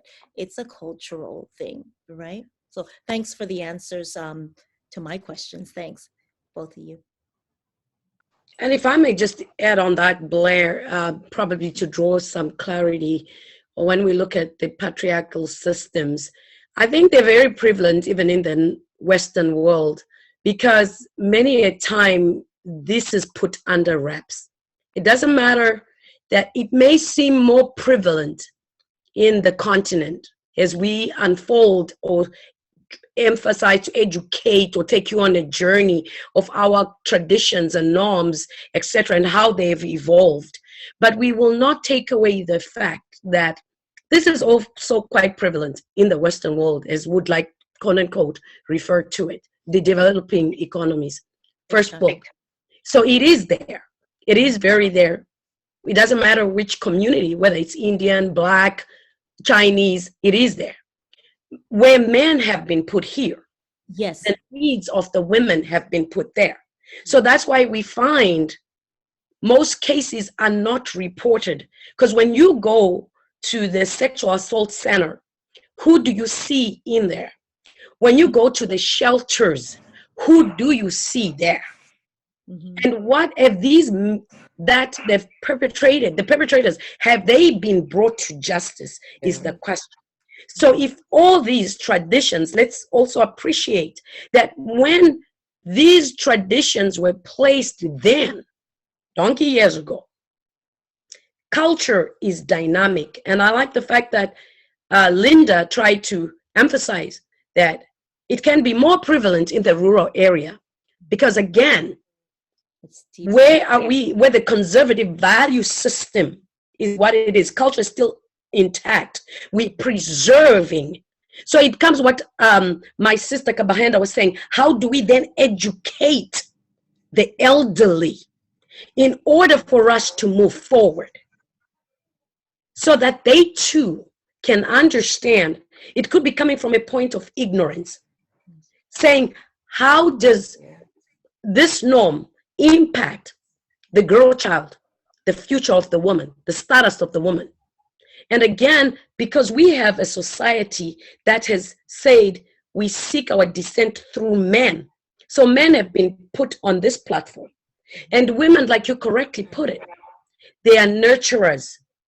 We were domesticated from the day we were born. That's our role. But we can now, how do we shift that mindset? How do we educate our rural folk without demeaning the very value system that creates the fabric of that community? So when we are trading on those kind of waters, we have to be sensitive enough to come from a point of ignorance and say, educate us whilst we seek to also educate you. Then we will reach an equilibrium. I believe that, and because when you even talk outside of GBV, in the rural areas, in any country you go to, they're really more conservative. So it is, I always think that I can learn.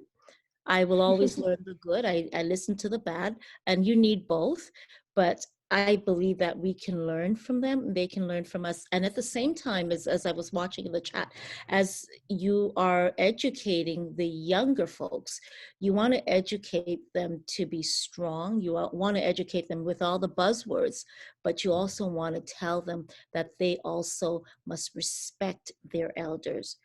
And they can, you know, I see our older, more matured individuals, even in my, say, my church, where they're learning, they're evolving, but it's how you approach them. I'm not disqualifying your beliefs. I'm just saying now, can you understand it from my perspective? So yeah, thank you, Maria. I really appreciate that. Thank you, Carolyn. Thank you, Linda. Priscilla, thank you for indulging me.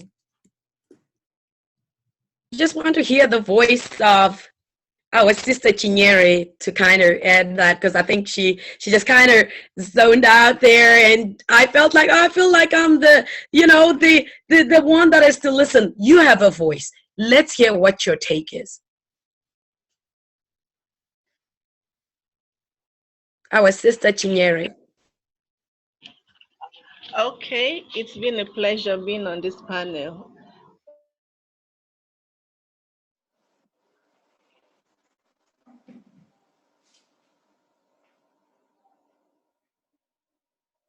The fact is that 2-year-old daughter, she was everywhere. She was climbing everywhere. She could do anything a boy child her age could do. She was so hyperactive. And then after they had left, I said to my husband, before you know it, my sister will start telling her, oh, stop doing this because you're a girl. Stop doing that because you're a girl. Stop doing this because you're a girl. And then before she's 15, she's already been beaten into that molded, you're a girl status. And then she there's this limit that's been placed on her, and she thinks, okay, these things are for boys. These are the things I can do as a girl, because she's been hearing that word, you're a girl, you're a girl, you're a girl. And then she grows up becoming submissive, and then whatever she wants to do, she tampers whatever it is she wants to do, and then just back because she remembers you are a girl. And it doesn't end with you're a girl. It ends with the onset, ending in the kitchen, no matter her education. That is the word she's been hearing from her mother. That is the word she's been hearing from her aunties. That is what she has been hearing from society. And when she dares to be different, then can you abort it before it starts? Sometimes the pressure, by the time you're 32, 33, and you're not married, societal pressure is there for you to get married. And even when you're seeing signs that this guy is not real, this guy is going to be a woman beater, in your heart of hearts, you start believing that, okay, I can change him. Oh, okay, maybe I'm being too critical. And then in your desperation to get married, you tend to overlook this thing, thinking that onto marriage, you create a way. So we're what we are because we are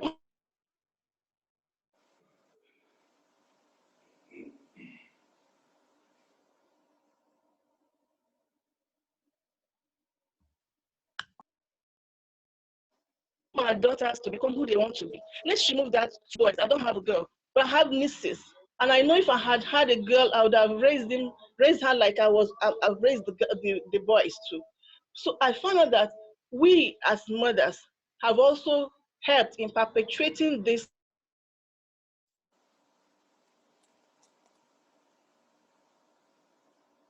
All these things that we have been other friends. You go to the market, you're coming back, you bought something from the market, the first person you give to is the boy child. Even if he's the younger one, you overlook you to plan their schooling, and then one is abroad, and the girl will school in Nigeria. That's where the separation is. Even if the girl child is the first child, we're already perpetuating it, and they will still come back. And we women are the trainers of the men. We are the mothers of the men. In future, we're going to start sowing positivity, sowing limitless boundary, sowing courage, sowing strength into them as we nurture them. As we're suckling them, we are telling them you can be anything you want to be. You can go anywhere you want to go. We will not be having this conversation, but it's not too late. Back to you, Priscilla. Okay. Thank you very much.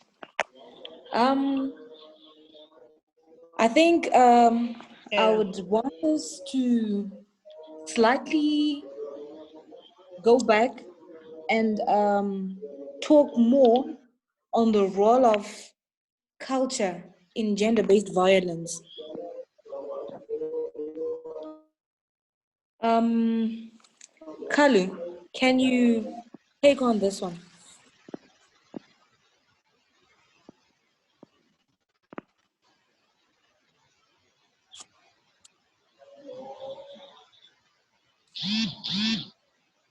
Kalu, are you there?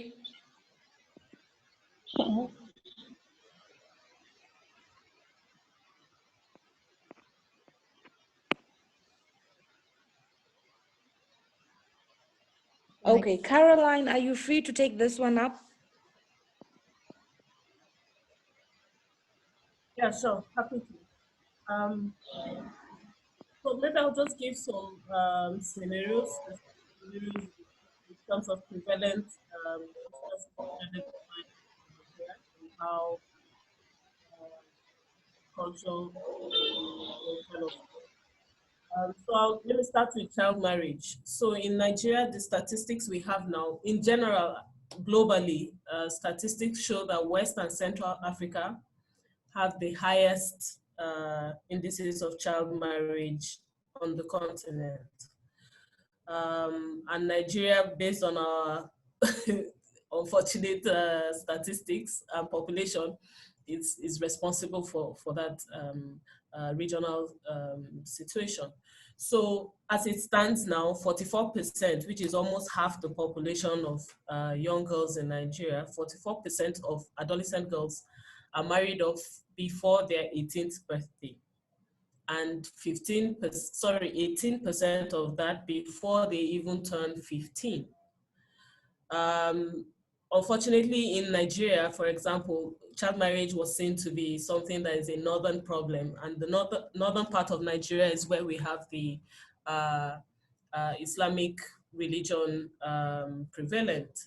And so there were also assumptions that it's also driven by the religious perceptions that also allow for things like 4 wives and all of that.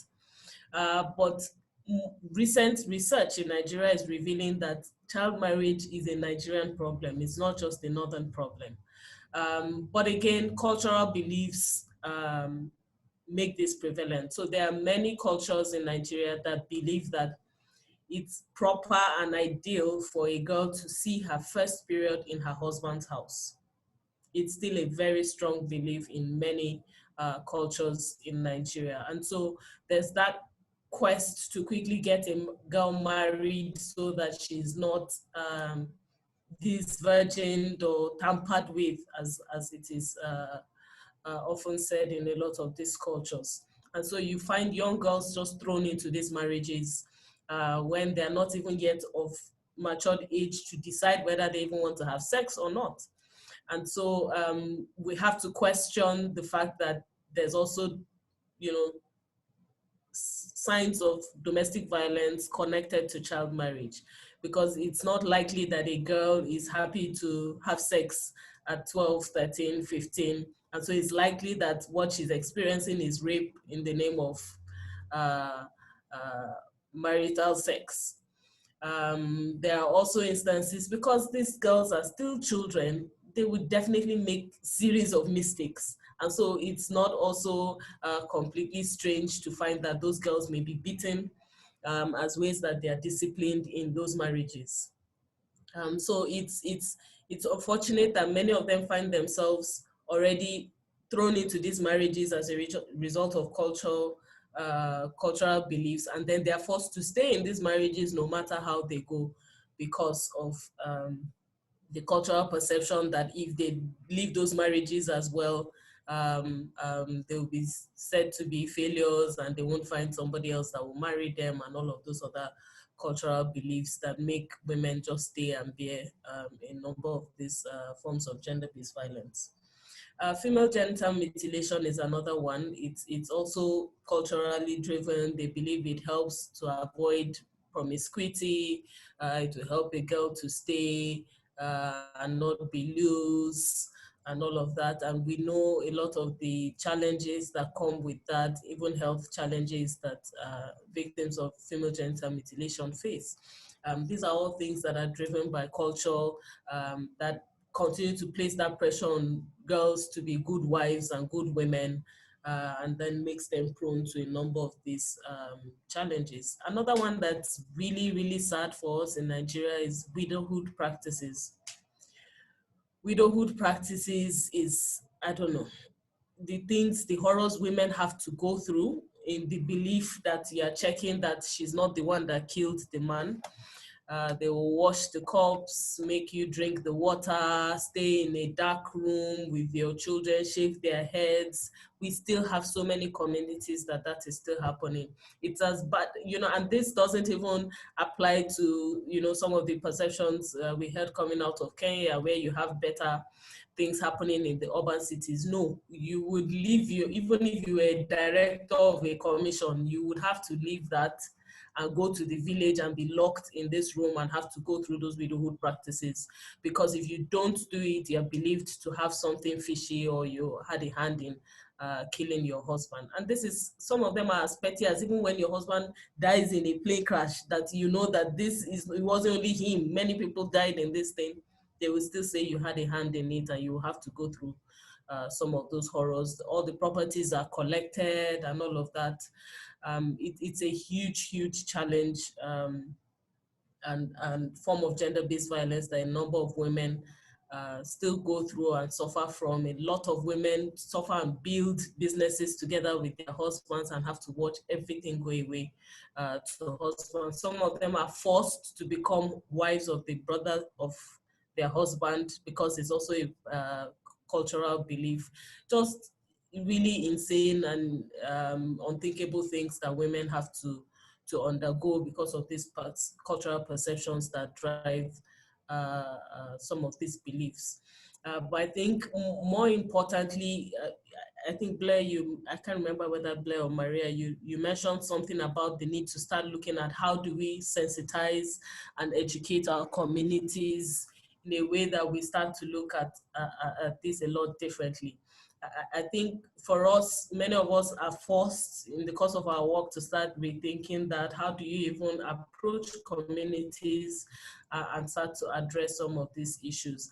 I think one of the things we are seeing working for us here in Nigeria is really trying to humanize these situations, because I think many times there's so much focus on the cultural belief that there's just that estimation that it must be good, it must be working, simply because we've always believed this from time immemorial. Nobody remembers to think, what's this woman going through when you have to put her through these widowhood practices? Nobody hears her voice, the pains she goes through. Nobody, I mean, the people who perpetrate this thing don't have that, situation where they have to encounter this thing, that pain that the woman or her family or the children experience. So humanizing them through stories, through documentaries, hearing the voice of people who have passed through these experiences helps to start to unlock that, sense of conscience, bringing out your conscience to really look at this thing and say, look, these are human lives. This is a heart, this is a soul, this is a mind that we're putting through all of these horrors, and we need to start rethinking some of these practices. I think if you hear from religious leaders, cultural leaders who have had to face some of these things, they talk about the fact that hearing the feedback, hearing the voice of a girl who has had to bear a marriage from 12 that she didn't even imagine would be her experience, just helps them to see it from a different perspective, that they didn't have that lens of, as at when they were wearing the garment of, I'm the cultural leader and I have to be the custodian of this cultural belief and perception. So I think this is something we probably need to be looking at in terms of how do we create a space for women to be able to tell these stories back, to start to inspire the kind of change we want to see in our communities in terms of how we change those laws and those policies and those beliefs into beliefs that are better, empowering and sustainable for us as people. Yeah. Okay, thank you. I'll go on to the next question, but then again, I just want to reference to what Blair mentioned earlier on. What makes gender-based violence peculiar to Africa, other than to the other countries? I want to believe that the talk about gender-based violence has been going on for some time now, so much that governments, non-state actors have done something to curb gender-based violence. Policies have been enacted, acts have been enacted, and as well, some practical measures have been taken. One-stop centers for victims, right? But then again, the legislation I wouldn't want to say it's failing, but with reference to culture, why haven't we at this point yielded much result as we should have done because of the policies, because of the EEtS? Can you reference that back to the cultural aspect? Priscilla, if I can answer that, like attempt to answer that. For me, I firmly believe that culture does not work on its own. Culture has an interplay with religion. It has an interplay with different with our economics. It has an interplay with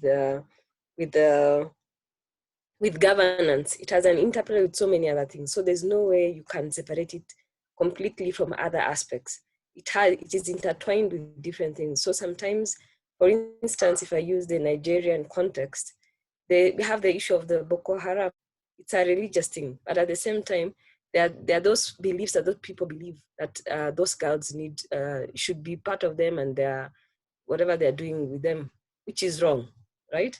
So for me, you cannot separate culture from different factors that influence the actions that are behind the violence that's taken. So there's an interplay. So even when you're resolving the issues of trying to sort out the violence, you have to find out what kind of communities are you living in, and what are the factors influencing the different decisions that they're taking for you to get a solution to that. So for me, that's if I can give an example of the Kenyan context, we have a community called the Maasai. We have them in Kenya, at the same time we have them in Tanzania.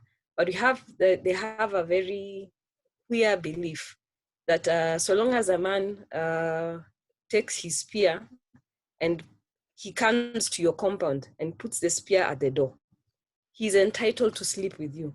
And there's no other man, so long as he's put the spear at the entrance of that homestead, of that home, whoever is there and who is single, that's his wife. And it took a long time before that notion, that perception was taken out of that area, because it took the leadership of a lady called Naisula Lesuda, because she's part of that culture. She understands how the culture works within the Maasai community. So she went there, practically told the men, now this is wrong because this person is below 18 years, you cannot make them your wife. They don't even understand about having children. They don't understand how, they've not become a woman, basically. So there's no way you can just put, yes, that's the norm in our society, within that area, in Maasai land, in Kajiado.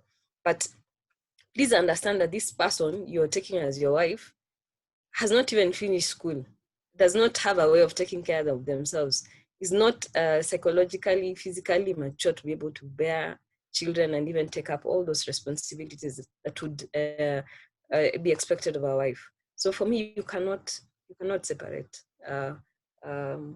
the different aspects that influence the violence from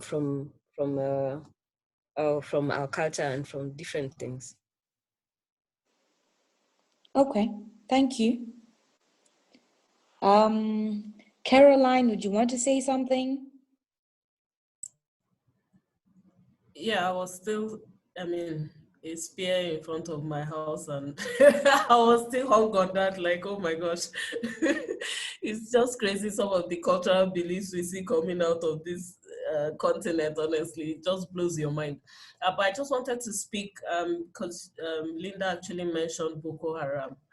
I think that was one of the really glaring wake-up calls we had in Nigeria.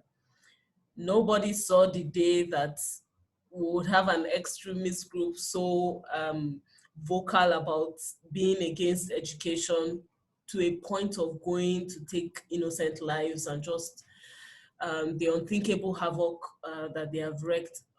We're over a decade on this issue in Nigeria now. But I think some of the really bigger crises that some of us saw in between some of these instances we had of Boko Haram in Nigeria was even with relation to the girls that were kidnapped from the school. that were married off, not of their choice to some of these Boko Haram extremists. For some of them who were rescued, those who walked around the social support programs for those girls talked about the challenge with even helping them to see that they could rebuild their lives again. Many of them wanted to go back. Again, this cultural thing coming back, right? For them, yes, let's not even bother about what story produced the marriages they found themselves in. But for them is, how can that marriage not even work again? I know better. I should be able to keep this marriage and make it work. For some of them, again, it was also the kind of power that they were exposed to. Because these guys know the gaps that the same culture we're trying to address has created, in the system, right? Girls are already wired to know that they don't have some certain levels of power. And there they are overnight, strategy, influence the kind of strategy that is taken. And girls are smart, right? They can create some of these really creative ways to wreak some of this havoc. And for some of them, those who counseled them really came to understand that there's a kind of power that girls crave, that if the wrong person gives them, access to that kind of power, it doesn't matter whether you feel like the Boko Haram marriage was not proper or not. For them, this is life. I found myself here. Let me take advantage of the power I'm now exposed to.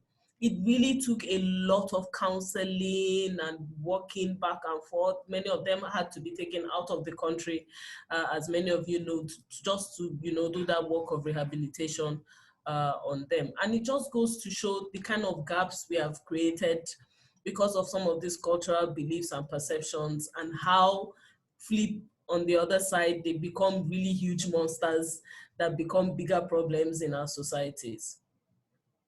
I think when we talk about policies not even working, again, who are the people at the back of implementing these policies? These are people who were saying at the patriarchal system, who are the custodians of this culture, who want you women to stay where you are. How will this law work? How will this law work? My mind was just blown away when I heard women in Chile have been on the streets for how many days demanding that their constitution should be rewritten, and 50% of those who rewrite that constitution must be women. We need to get back to that point. Honestly, honest conversations with women in power in Nigeria, it still goes back to that conversation. If we don't have these laws within the constitution, they can be beautiful laws all you care. Child's Rights Act in Nigeria is the only law, for example, that we've successfully been able to make provisions that children should not be married unless they are both 18. But because it's still a law that came along the way, it's not being implemented. We all watched a senator travel from Nigeria, pick a 14-year-old in Egypt, married her. We took him to court, and he still used the constitution to get away with it. So these are some of the challenges we face when we are talking about, we have these laws that are again mostly written by men and are going to be mostly implemented by men. They don't want this change to happen. And so we're not likely to see that change happen. And so even when we're talking about advocacy as women, we need to include in our strategy how to position women at the different levels of where we can actually drive this change, or else we'll keep advocating and advocating without seeing the results we need to see. Yeah.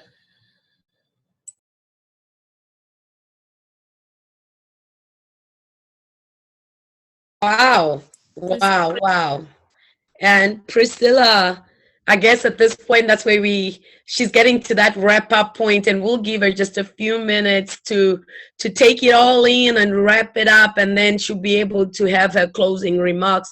But none the same, when I look at some of in the chat, the contributions that have been coming out there, just mind blowing. And some of us have managed to take a look at all those contributions where we are saying this is a global phenomenon.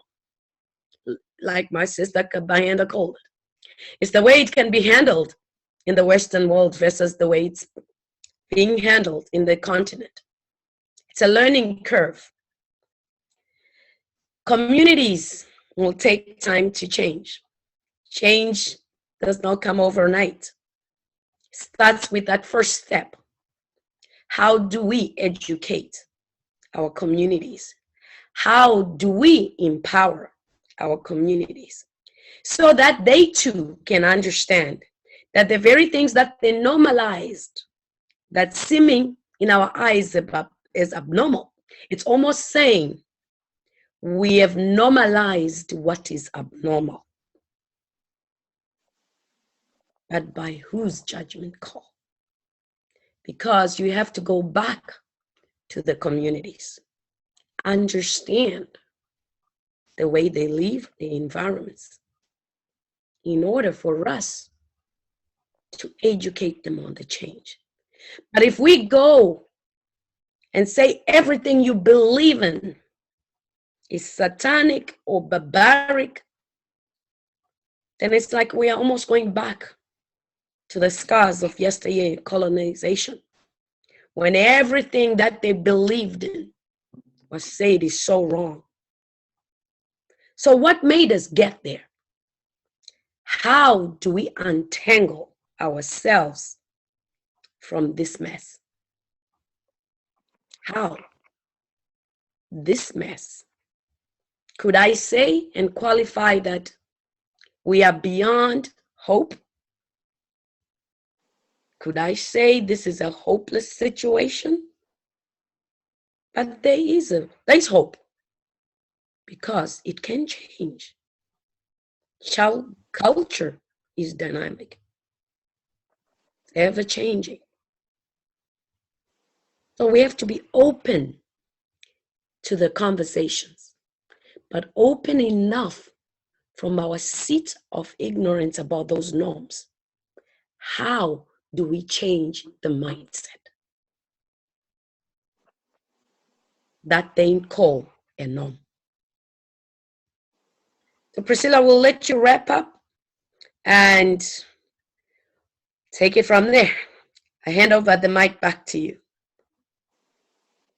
Wow, I'm really blown away.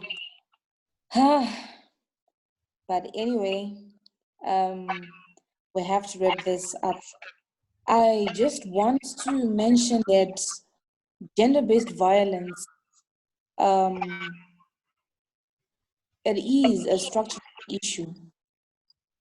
It's not something that we can change overnight. It's a walk that we have to walk, and we have to keep pushing for results. But then again,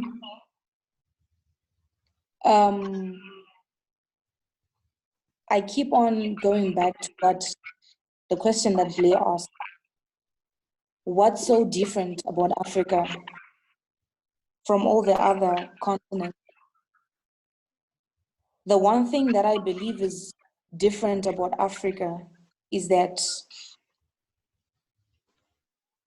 when we talk of gender-based violence, the gender stereotyping starts from the moment someone is born. It's something that women have lived with ever since they were children. They've been taught not to say anything. They've been taught to keep quiet. The one different thing, even about our families, is that as a woman, as a girl, you can't even voice. At times, most of the times, you don't even have the decision or the choice on what you're supposed to wear, the way that you're even supposed to walk, the way that you're supposed to live, what you're supposed to, to eat, or even when you're even getting married, at times you don't even have the decision to choose who you want to marry. At times your father can just give you away to someone that you don't even know, which is probably different from the Western countries, where you get to date someone, you get to court someone, and you are asked to marry the person, and you decide whether you want in or you want out. But in as much as all these factors apply, like I mentioned earlier on, it's not a fly-by-night thing that we can look forward to. It probably might take us time, because again, we have to go back to the custodians of the culture, right? We've got the culturally mature who are like gatekeepers of our culture. And one thing that I know is right now in most countries, even if you are going to start talking about the particular topic on gender-based violence, in most communities, you might be a black sheep. You might actually be labeled to be something that you are not, which is based on their understanding of what you're trying to do. Because it's as if you're trying to devalue the norms of the society. You're trying to devalue what the custodians have taught, have instilled in their women, in their girl children. So reconstructing that aspect is not something that can come overnight. I also want to appreciate what one of the speakers said, that we might go on and keep on talking, discussing about this issue, because at the end of the day, even in a case of gender-based violence, if you were to go to the police station and report, who is the first person that you're going to meet? High chances are that you're going to walk onto a policeman, not a policewoman. You will walk onto a policeman. And in my country, in most instances, in police stations, there is the victim-friendly unit, right? And most of the times, the victim-friendly officers, you will find they're actually women. There is a reason, I'm sure, why they do that. But then again, on just getting there, you're trying to report your case, the first person that you might bump into is a man. Mind you, that same man back home, back in the community, he's a brother, he's a father. They are the same people that are the perpetrators of the violations that we've been talking about. So it really takes a deconstruction of the belief system. This does not necessarily apply to Africa, world over. So then us as activists, what are we supposed to do? What must we do? Because as far as I'm also concerned, we can keep on going on about this, talking about it. Legislation is there. It has been put in place. But what is the legislation doing? So I personally think that we have to move from where we are now to a point where we start raising awareness, campaigning, so that the government, the parliamentarians can do something about this. And what I think is we have to advocate that the mainstream gender-based violence awareness in all programs, in all policies, in all projects, be it at family level, in the home, in the school. Remember, we were talking about deconstructing the belief that is there. And the only way that we can do that is by tackling this issue using the bottom to top approach. Because I feel now it has been mainly the top to bottom approach, where policies have to cascade and come down to the people. But policies are just being put on people who have their beliefs, where policies are just coming and saying, you see, this, what you are doing is not right. This that you are doing is blah, blah, blah, blah, is wrong. But then have we tried coming down from the bottom. So we need to come down from the bottom.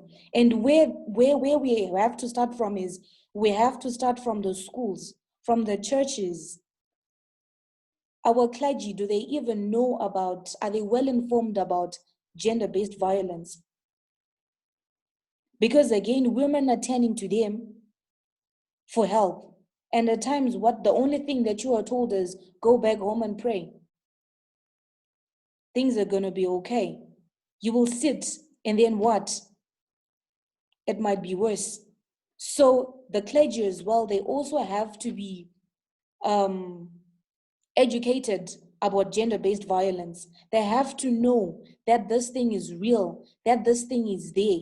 And when someone comes to them, they need to give them active advice. So what I think is, we have to seriously make a call to the governments, the parliamentarians.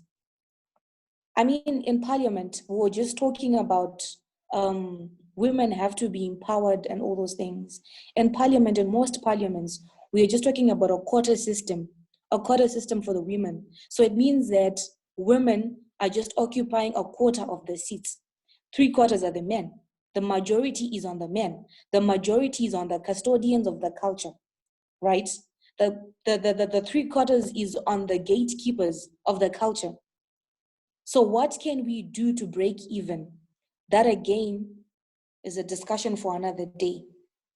But the main thing that I feel we have to do is, we need to advocate and call to the governments to mainstream gender-based violence. Everyone, every child, every boy, every girl, every man must know what gender-based violence is. And that has to start from the bottom. That is my take. Thank you very much. Thank you, Priscilla. Thank you to the panelists. Thank you for that enlightening. We went through the journey of enlightenment. We learned some lessons. Personally, being an African woman, I hope and trust my fellow sisters that may not identify with the continent. We hope we gave you what we call a 101 lesson, looking at it from the lens of the African women, the role of culture in this pandemic called GBV. We hope what we put forward was able to serve maybe just a tiny weenie. It answered questions, demystified some myths, gave you a figment of our reality, so that you no longer just rely on internet. Because today you are in the midst of those that are on the ground, and that gave you an intro to the intricate, complex subject of GBV and the role of culture. So I thank you. Thank you for taking us through that journey. Thank you for enlightening us. Thank you for shedding some light. This is what this platform is all about. Together, we're able to enlighten each other.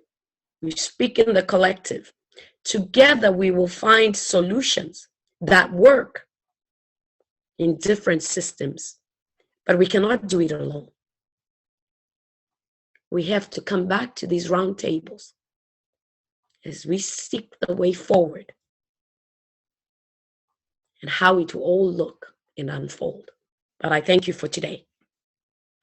Awesome. Well executed. Thank you.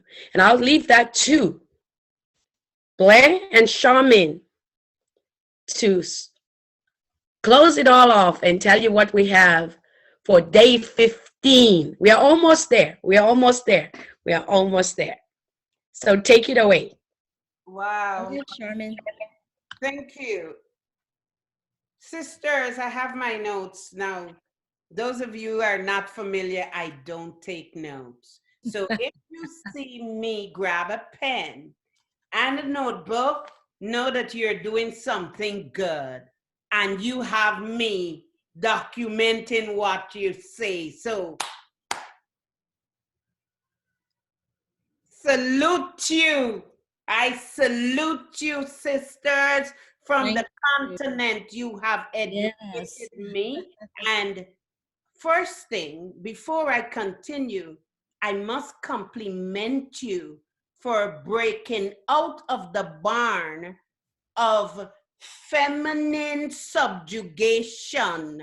You guys broke the mold, because you know we don't air our dirty laundry in public, right? You guys spoke the truth. So open your mics and give yourselves a round of applause, because this is the first step of transformation. Yes, deserving of it. You guys did not hide the truth. You guys told us the truth so that we know that when we're coming to Kenya, what to expect. We know when we're coming to Nigeria, what to expect. We know when we need the bulletproof vest and when we need it, right? So thank you. Thank you. I mean, I wrote so much that I can't read everything to you, but one of the things that Carolyn raised about cultural trauma, I wrote, I'm hearing cultural trauma. I'm hearing traditional trauma. That has become generational trauma because, and in order for us to penetrate generational trauma, we can't go from the feet. We have to tackle it from the head. So we need to become friends with the patriarchs. We need to become close with the traditional leaders in the villages, because they listen to them. They will not listen to you. They will not listen to me. Linda, you raised an important fact about the importance of gatekeepers, those who understand the tradition. I think you mentioned it in the Maasai. I've been reading up on them, so I was smiling. It took one of them to bring about transformation. So my encouragement to you is that the places that you want to see transformation, we need to become familiar with the patriarchs. We need to sit at their feet, rub their feet, and let them think that they're the kings of the world, because we need something from them. So we give them what they want so that they can in turn give us what we want. They are the ones that can make the changes, right? Because they have the power. So we have to approach the power. I applaud you guys. I can talk and talk and talk about all the notes that I wrote. I will share that with Blair and Maria. I love when Carolyn mentioned about the extravagance of the wedding, and no one knows what or teaches them how to live after. And I wrote under that the importance of pre-marital support or counseling and post-marital support or post-wedding. We should change the marital and say pre-wedding and post-wedding, right? And so many others. I can unpack this. This is for our next 2 sessions, but great job. I can actually go and sit and have a conversation about the culture of African women from the continent just from this session. So over to you, Blair. Wonderful, guys. Great job. Great job. Thank you, thank you, thank you. I won't keep you much longer. I applaud you. I say exactly what Maria and Charmin has said. Thank you so much. I have learned so much. This was important for me because I like to be informed when I speak. And I said to Maria, I'm not getting this from TV and the news and just, you know, the friends who think that they know the traditions. I'm getting it from authentic women who can teach me authentically the traditions, and I can understand things a lot better. I think sometimes we rush and we judge, but you learn how to be patient. And yes, Charmin, you learn how to give to get, right? And that's being smart, very, very smart in getting what we want. So tomorrow, my gosh, tomorrow is day 15. I'm excited. A very good friend of ours, Kim Bullock Hennix, will be on tomorrow with her Ambitious Women. Her group is called Ambitious Woman, but she will have a panel discussion, and she's going to be telling us that silence is compliance. Silence is compliance. And I think that kind of just wraps up what we have been talking about. But before that, we're going to have breakfast with the men. So can you please come back tomorrow morning at 10 a.m. Eastern Standard Time, 8 a.m.